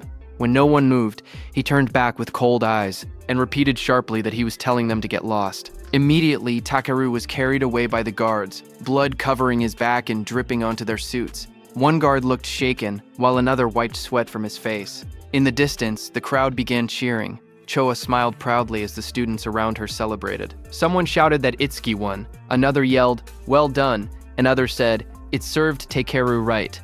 Immediately, two students rushed up to Itsuki. One asked if he wanted to team up with them, saying 3 people could clear the mission quickly. The other quickly insisted he should join their team instead, explaining that with only 2 members he would get more experience points. They argued again, asking if he planned to challenge the Flaming Rock execution ground with 3 people. They warned that all the disaster beasts inside had defense equal to Takeru. One of them added that their team had a healer who could restore his magic and let him fire the orbs endlessly. Itsuki looked ahead calmly. He thought that beasts with defense equal to Takeru were perfect. He reminded himself that Clear Orb's flight speed increased each time he defeated an enemy with higher defense. He decided he would increase the orb's speed inside that stage. The 2 boys leaned forward eagerly, asking Itsuki to let them know which team he would choose. Itsuki lowered his gaze and spoke quietly. He said he was going alone. Around him, the others reacted in shock. One person shouted in disbelief that he was challenging a level 15 advanced stage by himself. Another complained that he had become overconfident just because he had defeated Takeru. Those 2 students walked away. One of them admitted that Itsuki was strong, but insisted there was a limit to arrogance. The other added that they must not meet his standards and suggested they look for someone else instead. Choa stepped forward and spoke calmly. She explained that all the disaster beasts in this place had defenses similar to Takeru. She said she understood he had a way to defeat them, but questioned whether his magic would last long enough. Itsuki turned toward her with a small, confident smile and told her not to worry, he would be fine. Hearing that, Choa's face immediately blushed. She replied sharply that she wasn't worried. She said she only asked because her father would blame her if he died.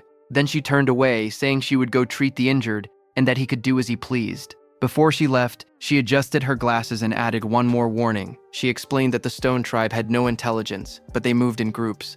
She told him to be careful about his magic consumption. Itsuki stepped toward the glowing entrance device and raised his hand. A soft beep echoed through the air as the system confirmed him. A notification projected beside the door, stating that entry for the awakened Tenma Itsuki had been approved. Once inside, Itsuki looked ahead with sharp eyes. He muttered that there were more enemies than he had expected. Right in front of him, countless stone beasts filled the rocky canyon, their bodies made of thick boulders and glowing yellow eyes. The ground cracked under their weight as they charged.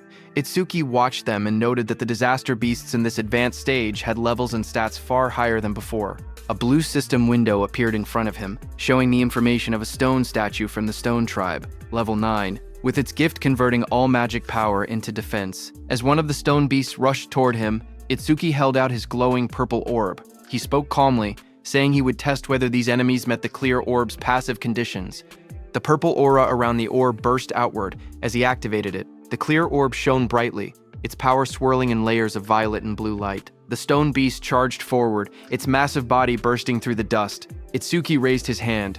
The purple orb floated above his palm, swirling with bright light as he aimed it at the incoming monster. The orb shot out instantly, tearing straight through the beast's rocky body. A large hole opened behind it, and Itsuki stepped through the fading purple glow as the system window appeared. The screen displayed the message, "Stone Statue, Level 9 defeated." Another line followed. Clear orb flight speed increased by 100%. Itsuki watched the notification and nodded. He thought to himself that it was exactly as he had expected. More stone beasts roared as they appeared in front of him, their yellow eyes shining from within the broken cliffside. Itsuki stood calmly among them, the purple light reflecting across his silhouette. Lightning began crackling around Itsuki's body, and his eyes glowed red. He looked ahead and said that these slow beasts with poor evasion were perfect prey for the clear orb. System windows continued to appear one after another. Stone Statue Level 9 defeated. Clear orb flight speed increased by 100%. Pieces of broken stone scattered across the ground as the notifications filled the air. The glowing status window floated above Itsuki showing magic. 110 remaining out of 260. He stood on top of a mountain of shattered stone beasts. Looking down at the battlefield, he calmly calculated the situation. Using the clear orb once consumed 50 magic points, which meant he only had 2 uses left. Ahead of him, the ground trembled as 2 massive stone beasts charged straight toward him. He noted that the remaining enemies were 3, including a boss that still hadn't revealed itself.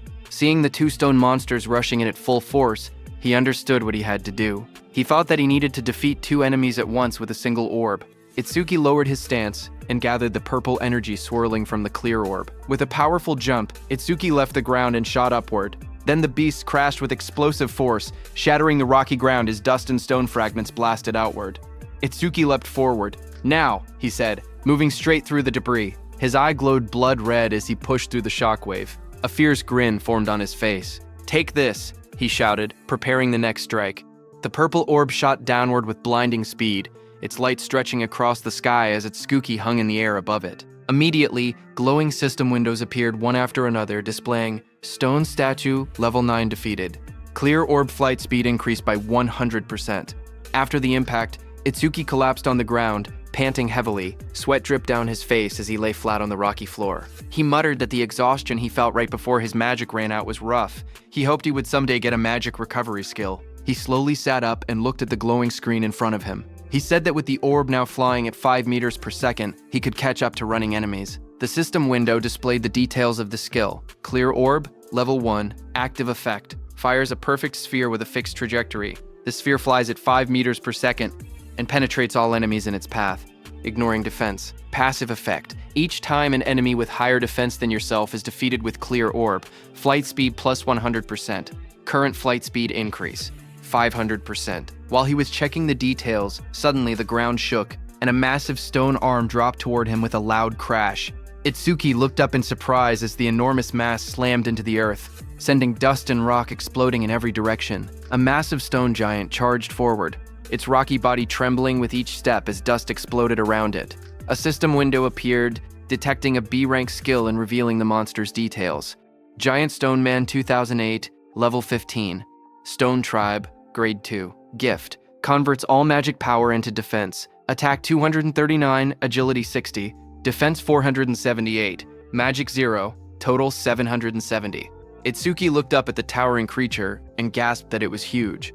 Lightning wrapped around his body as another window announced. Thunderbreaker activated. Agility plus 50%. Crackling with blue electricity, he sprinted toward the giant. As he dashed below the monster's massive frame, he wondered if he could defeat it with a single clear orb hit. He looked up at the stone giant's head and thought that maybe aiming for the head would work. Lightning trailed behind him as he climbed the monster's rocky body. He spotted a moment of opportunity and shot a clear orb at the monster's head. However, Itsuki soon realized something troubling. He told himself the orb was too small, and even if it penetrated, it wouldn't deal much damage. The massive stone giant swung its enormous arm, and the impact sent wind blasting through the air. Itsuki leaped upward, light and energy swirling around him as he tried to avoid the attack. His eyes widened when he realized he was stuck in the air. He clenched his teeth and thought that this was bad. He couldn't dodge while mid-air. A system window appeared as dark spikes wrapped around his arm. Black wall activated. Just as the giant's blow landed, Itsuki smashed into the rocks with a violent explosion, kicking up dust and debris across the rocky ground. When the dust settled, Itsuki was wedged into a stone wall. Breathing heavily, he muttered that this big guy was tougher than he expected. Another system window flickered in front of him. A B-rank skill, Gigantification, was detected. Over Mimicry activated and began progressing at 1%. Seeing that, Itsuki looked up with a confident grin. Realizing the monster grew huge because of his skill, he said this would be easy. With one hand, he grabbed onto the giant stone body and prepared for his next move. Meanwhile, outside, one of Kinoshita Reiji's men got the news of what had happened to Takeru and froze in shock. Behind him, Kinoshita Reiji, dressed in a golden vest, sat calmly. He narrowed his eyes and warned his man not to make noise in front of him. The suit-wearing man bowed his head and apologized, saying it was just so unexpected. Kinoshita asked him what had happened. The man reported urgently that someone had defeated Takeru and forced their way into the stage. Hearing that, Kinoshita clenched his teeth and broke the wine glass in his hand. He questioned what Takeru was even doing. He reminded himself that Takeru always bragged that no one below level 30 could break through his defense. He wondered if a level 30 or higher awakened had shown up, but his man quickly explained that with the recent surge in descending monuments, all awakened above level 30 were busy dealing with them and shouldn't have time to come here. He added that challengers at the Flaming Rock Execution Ground were mostly level 10 rookies. Hearing that, Kinoshita shouted that there was no way a level 10 could beat Takeru. His guard behind him looked down with a serious expression and said that if he was given some time, he would gather detailed information. Kinoshita adjusted his vest and tie and said that gathering information was unnecessary. Even if the opponent was level 30, he himself was already here. He mentioned that the Flaming Rock Execution Ground was known for its stubborn disaster beasts that slowed down challengers. He added that if they headed there now, they would make it in time. However, his guard said that since the opponent's identity was unknown, they should still be cautious. Hearing that, Kinoshita's expression grew sharp. His glasses glowed as he told the guard that he had already said they were heading there now and that he shouldn't have to repeat himself. The guard stiffened, sweating nervously, and replied with a quiet, "Yes." Kinoshita then threw his arm upward confidently and declared that he would make them regret opposing the Kinoshita family. At the same time, in the dungeon, blue energy lotuses surged around Itsuki. A glowing screen appeared behind him, showing 100%. Seeing that, Itsuki smirked and said that he no longer had to run around like a mouse anymore. He was standing on top of the massive stone beast, and a bright blue lotus had formed on the beast's forehead. At that moment, a system window opened in the air, announcing that the B-rank skill Gigantification had been fully analyzed. Itsuki looked at the window in surprise. He muttered that instead of gaining a new skill, something else had happened. He realized that Clear Orb had leveled up to level 2, and he checked for new effects. Another set of windows appeared, explaining the changes. Clear Orb, level 2, now fires a perfect sphere at 5 meters per second, piercing all enemies while ignoring defense. New effect. After activation, the orb size can now be adjusted by consuming additional magic power. Passive effect. Each time an enemy with higher defense than your own is defeated using Clear Orb, flight speed increases by 200%. Itsuki stared at the window, shocked that the passive effect had risen from 100% to 200%. More importantly, he was excited that he could now control the size of the orb with magic. Power surged around him as the blue energy lotus opened. Itsuki said he wanted to try the new ability immediately, and glowing energy surrounded his body. Another window appeared confirming the upgrade. Clear Orb level 2 acquired. All stats plus 20. All debuffs removed. Injuries fully healed. A second window showed his new status. attack from 260 to 280, agility from 260 to 280. Itsuki then jumped above the massive stone beast, and a massive dark glowing flower appeared beside him, pulsing with power. He thought to himself that it was consuming all his magic to create the maximum orb it could produce right now. The stone beast glared up at him with bright yellow eyes as cracks of energy spread across its body. Itsuki shouted, telling the stone beast to take the biggest clear orb. The giant flower opened like petals and released a powerful clear orb. The massive orb shot downward and struck the stone beast, blasting through its body as Itsuki unleashed the attack with full force. After landing the blow, Itsuki lowered his hand and smiled. He joked to himself, asking if he had pushed it a bit too far. A small window beside him showed that his magic had dropped to 0 out of 280. As the stone giant was destroyed, a system window appeared, announcing that the level 15 stone giant had been defeated and that the clear orb's flight speed had increased by 200%. Amid the collapsing debris of stone, Itsuki looked at the destruction around him. He realized that the orb he had created by consuming all of his magic had grown this huge, and he calmly examined its power. The orb's flight speed had reached 7 meters per second. He thought to himself that if he cleared this stage 2 more times, it would become as fast as a car. Just then, a new system panel displayed the skill information. Clear orb, level 2. Active effect, fires a perfect sphere on a fixed path. The sphere travels at 7 meters per second and penetrates all enemies, ignoring their defense.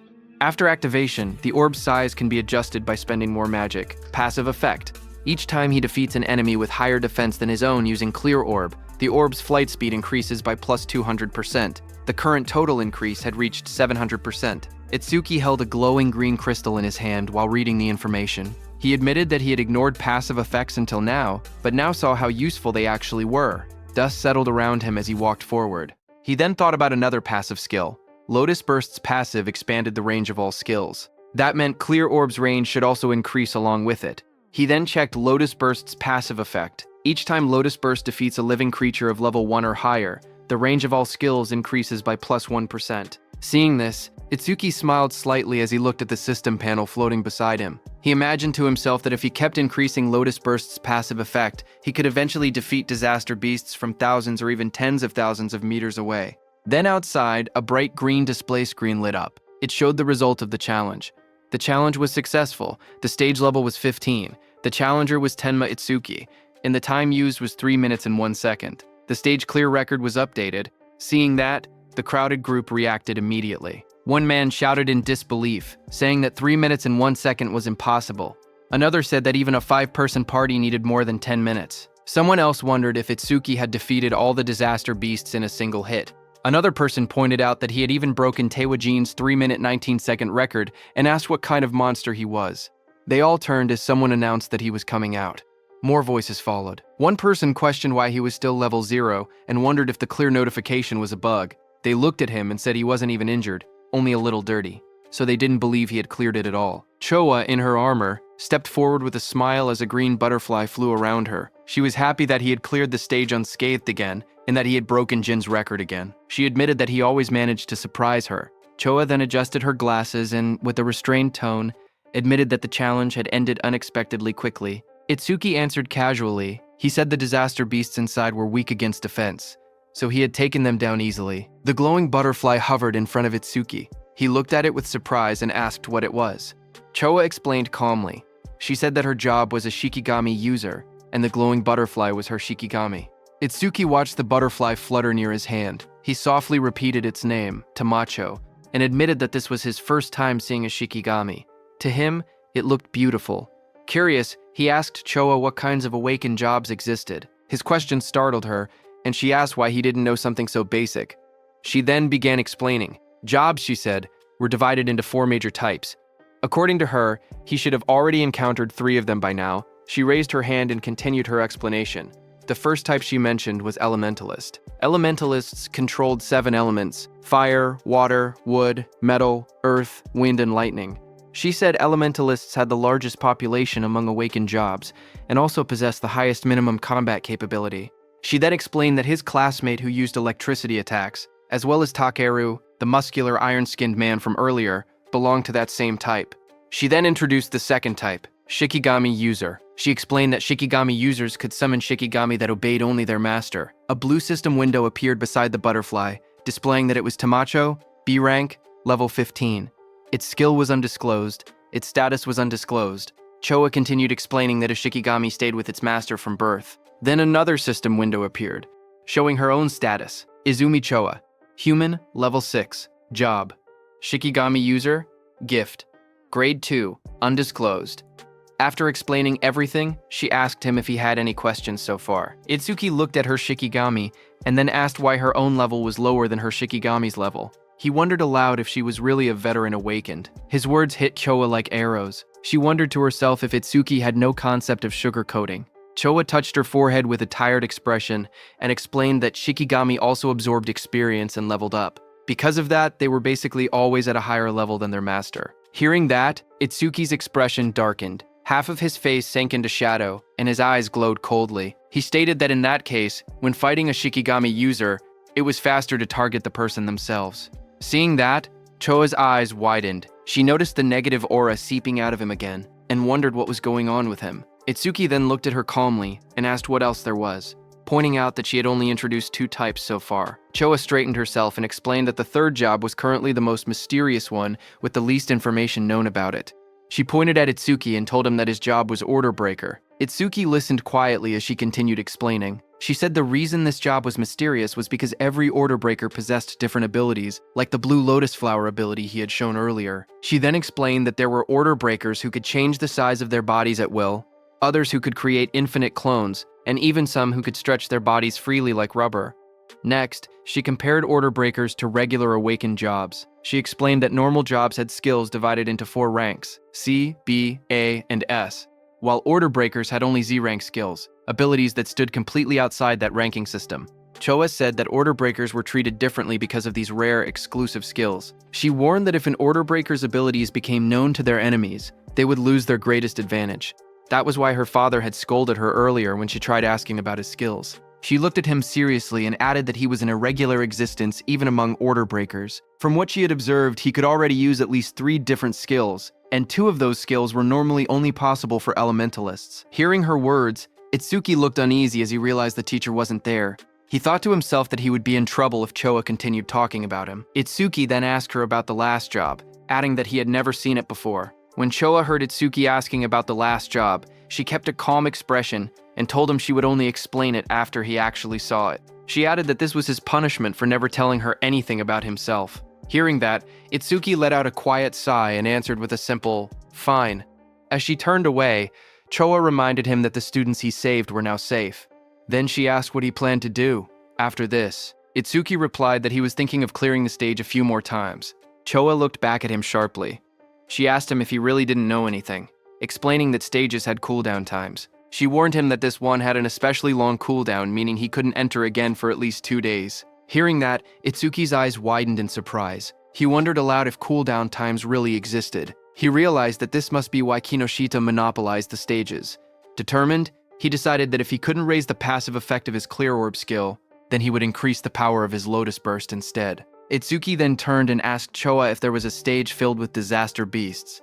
Choa thought for a moment, trying to remember any stage filled with disaster beasts. She then smiled confidently and chose a stage for him. She explained that in that stage, the levels of the disaster beasts were not very high, but the number of them was enormous. The place was called Locust Wasteland. She explained that there were at least 100 locust-type disaster beasts, even by a conservative estimate, and many awakened people backed out just from seeing how many there were. She then looked at him seriously and asked what he planned to do, since it would be difficult without AoE skills. Itsuki answered firmly that he was going. In his thoughts, he remembered that he hadn't used Lotus Burst in front of her yet, so she didn't know he actually had an area attack. A shocked Choa asked him again if he was really going. She reminded him once more that without AoE skills, he would have a really hard time, but Itsuki told her not to worry, saying he would be fine. Some nearby awakened individuals became shocked as they listened. One of them asked if he was really going to the Locust Wasteland and said he must not know fear.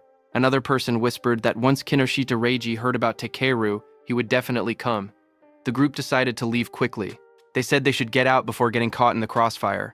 Then, a few minutes later, Kinoshita Reiji arrived there and looked around the empty area. He asked in shock why there wasn't a single person present. His bodyguard in a suit stood behind him and reported that the target had gone somewhere. Kinoshita Reiji asked how it was possible. It had only been 30 minutes since the target entered, yet the target had already cleared the Flaming Rock execution ground. His bodyguard said it was hard to believe, but seemed to be true. He then asked what Kinoshita planned to do now.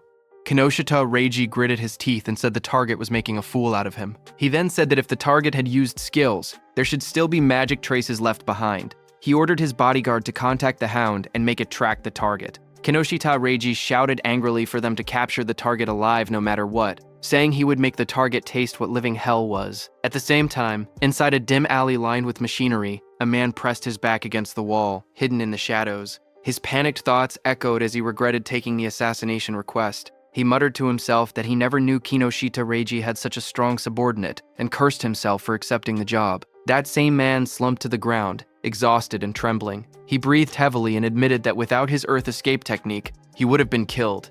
Sweat dripped down his face as he caught his breath. He slowly peeked around a corner, whispering that he should be safe now that he had gotten this far. His eyes widened with fear as he carefully watched his surroundings. Suddenly, a massive beast lunged toward him, with its jaws wide open. The monster's sharp teeth and glowing red eyes filled his vision as it attacked. Before he could react, the creature pinned him to the ground. He choked as its fangs pressed against him. A voice spoke nearby, calm but cold.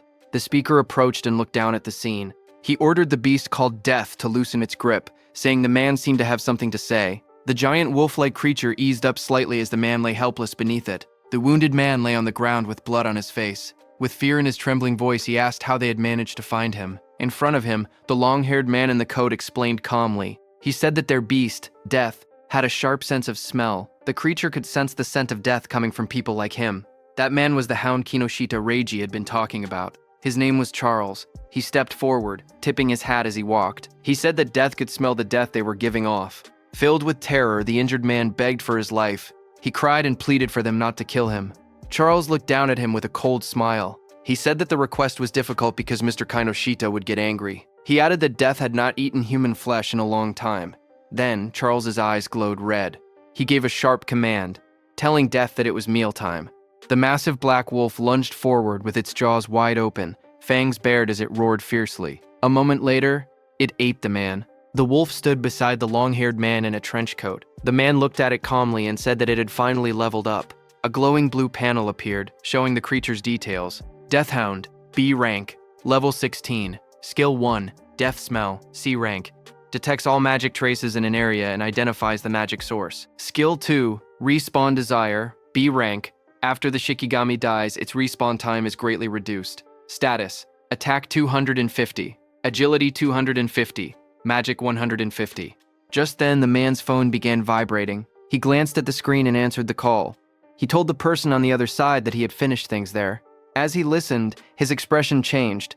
He asked if Takeru had been badly injured. He wondered aloud if someone had struck that stubborn Takeru's weak point. Finally, he replied that he understood and said he was on his way. He ended the call and turned back toward the wolf. With a small gesture, he told it that a new prey had appeared and ordered it to move. Sometime later, in a bright golden field labeled as the Locust Wasteland, a dome-shaped building stood in the distance. Itsuki and Choa approached it along a narrow dirt path. Itsuki looked at the structure and asked softly, "Here?"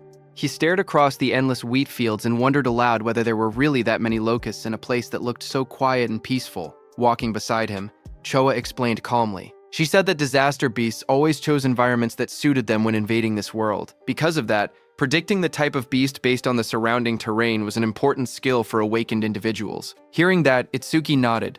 As they moved closer, he noticed there wasn't even a reception desk. Choa touched her forehead and explained that the danger level of this stage was extremely high. So high that it had already reached the point of a dismantlement resolution.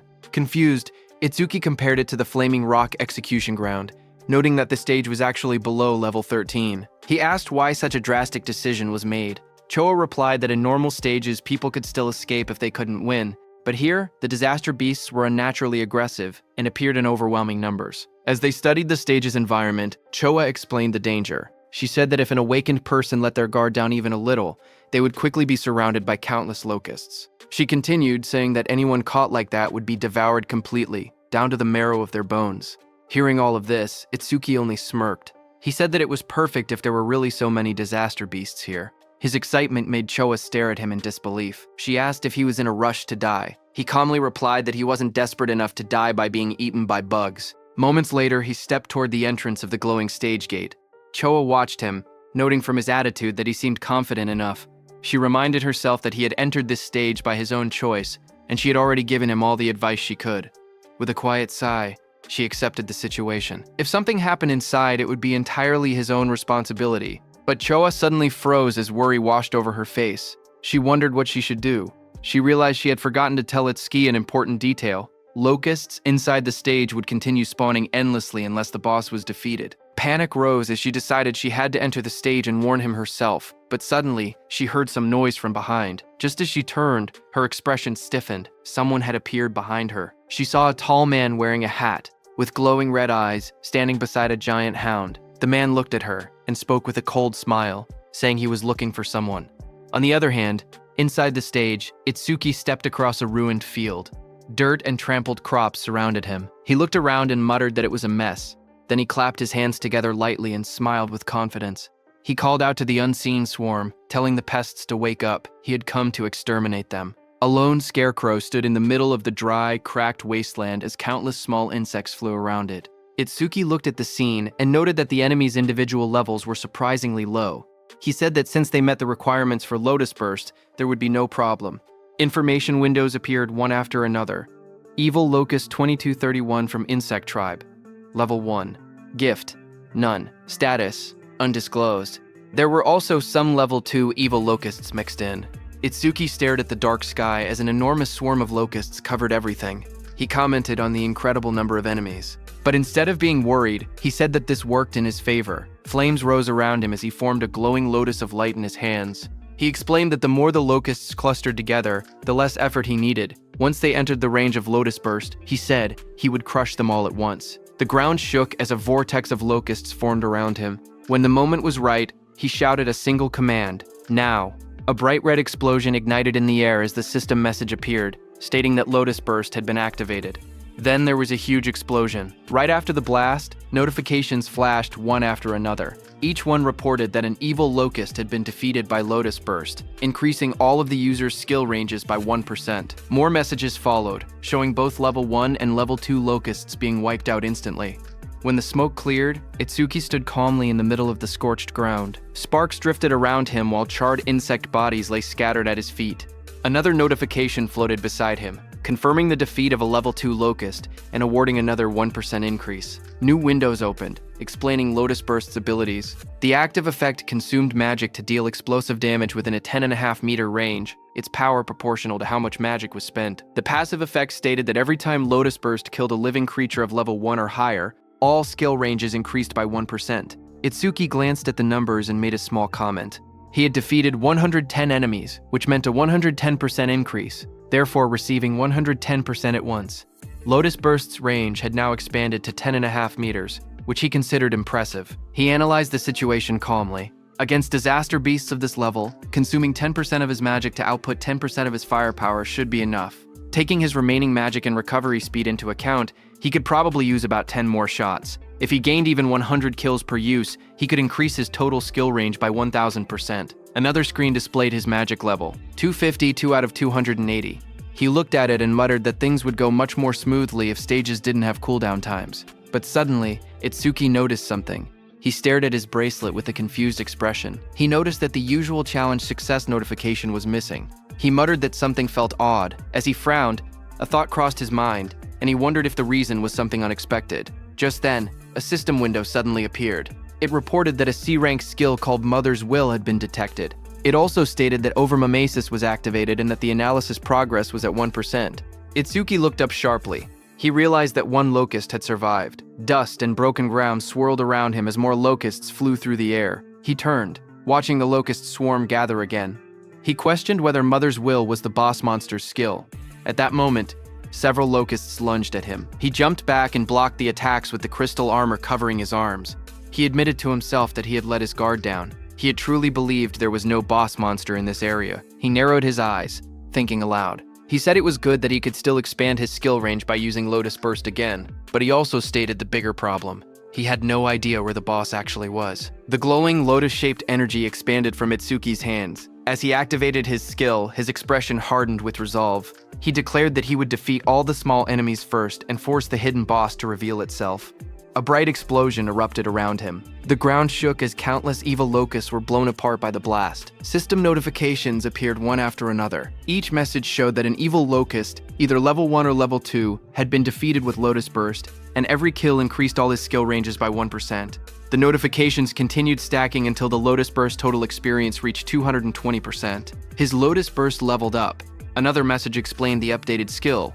Lotus Burst level 2 now consumed magic to deal explosive damage within a 16-meter diameter, and its power increased, based on how much magic was used. Itsuki looked at the smoking battlefield and murmured that the range had expanded to 16 meters, calling the new effectiveness outstanding. But even after defeating 10 small enemies, the boss still hadn't appeared.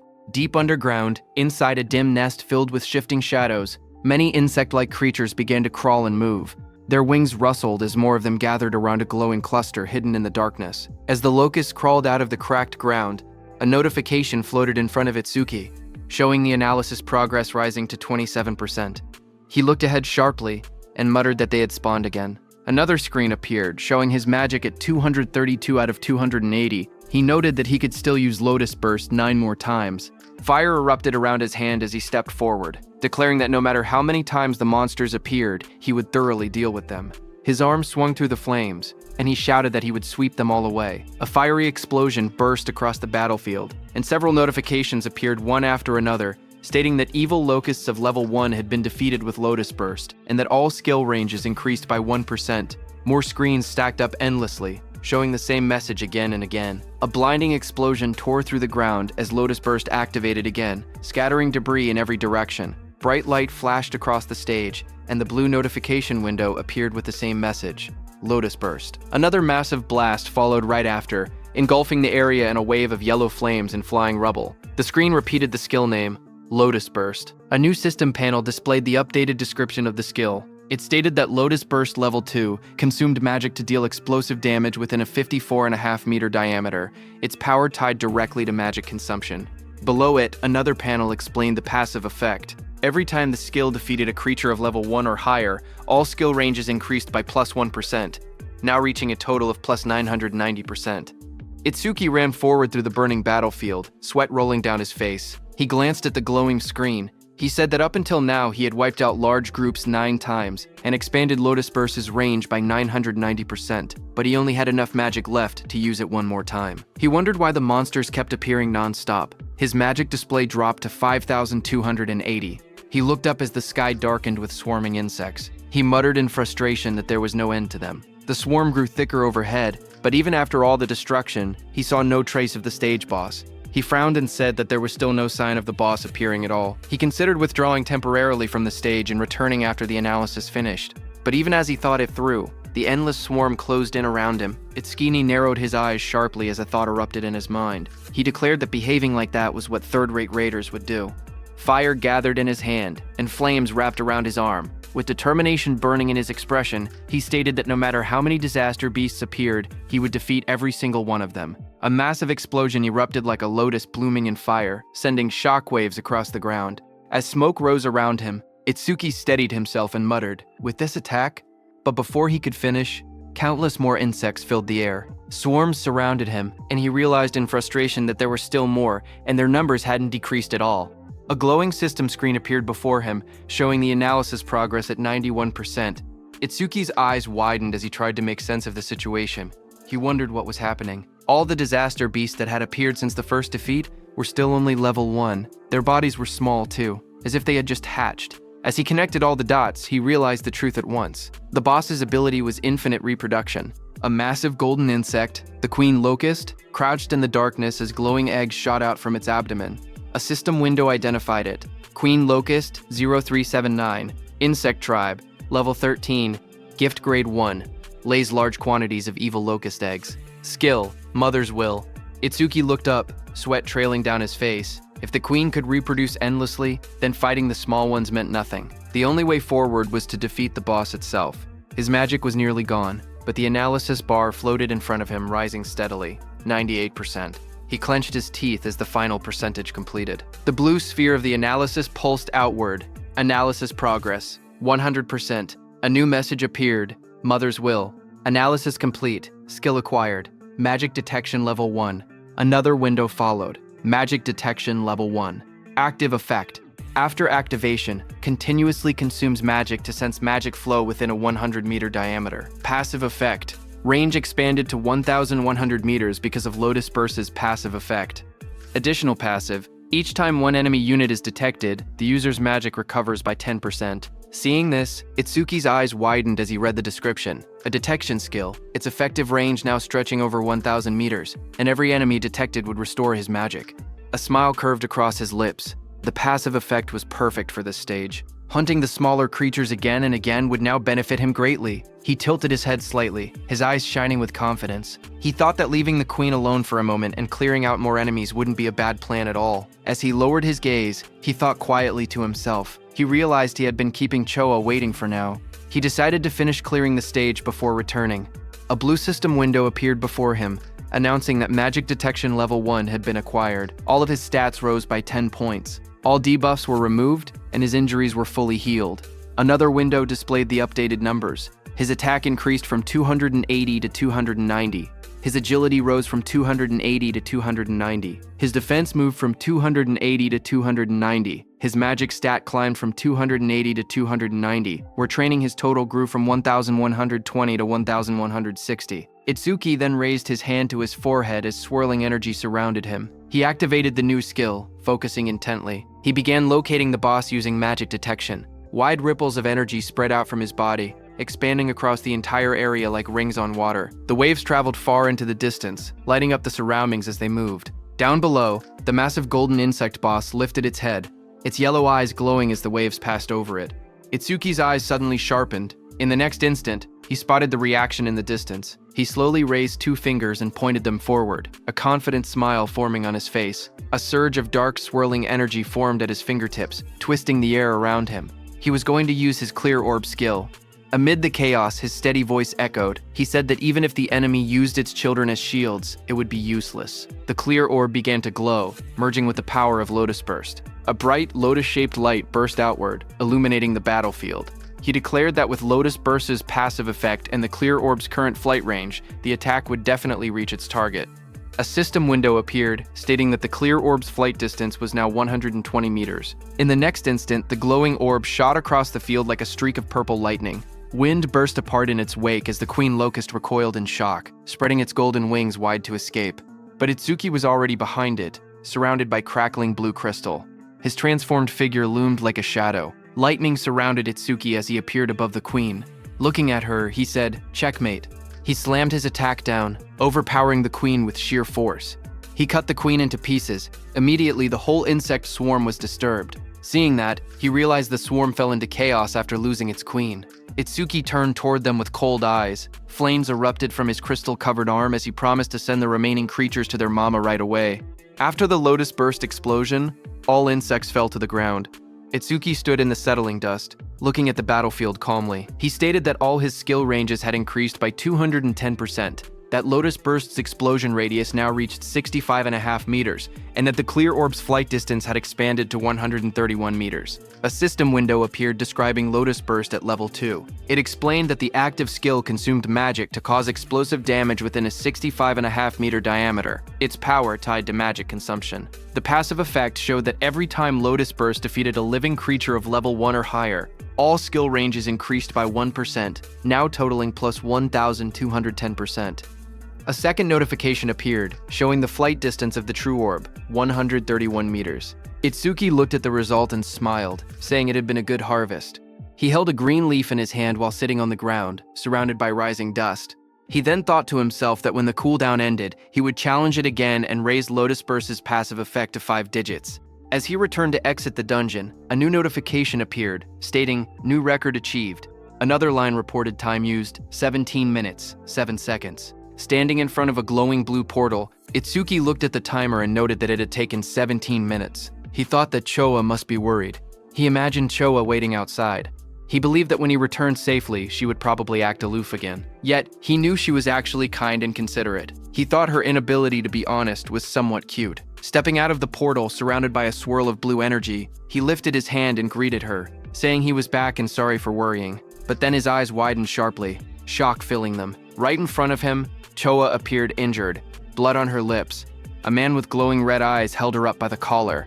He looked down at Itsuki and spoke coldly. He said that going solo and coming out of the stage safely could mean only one thing. Itsuki was the guy Reiji had been looking for.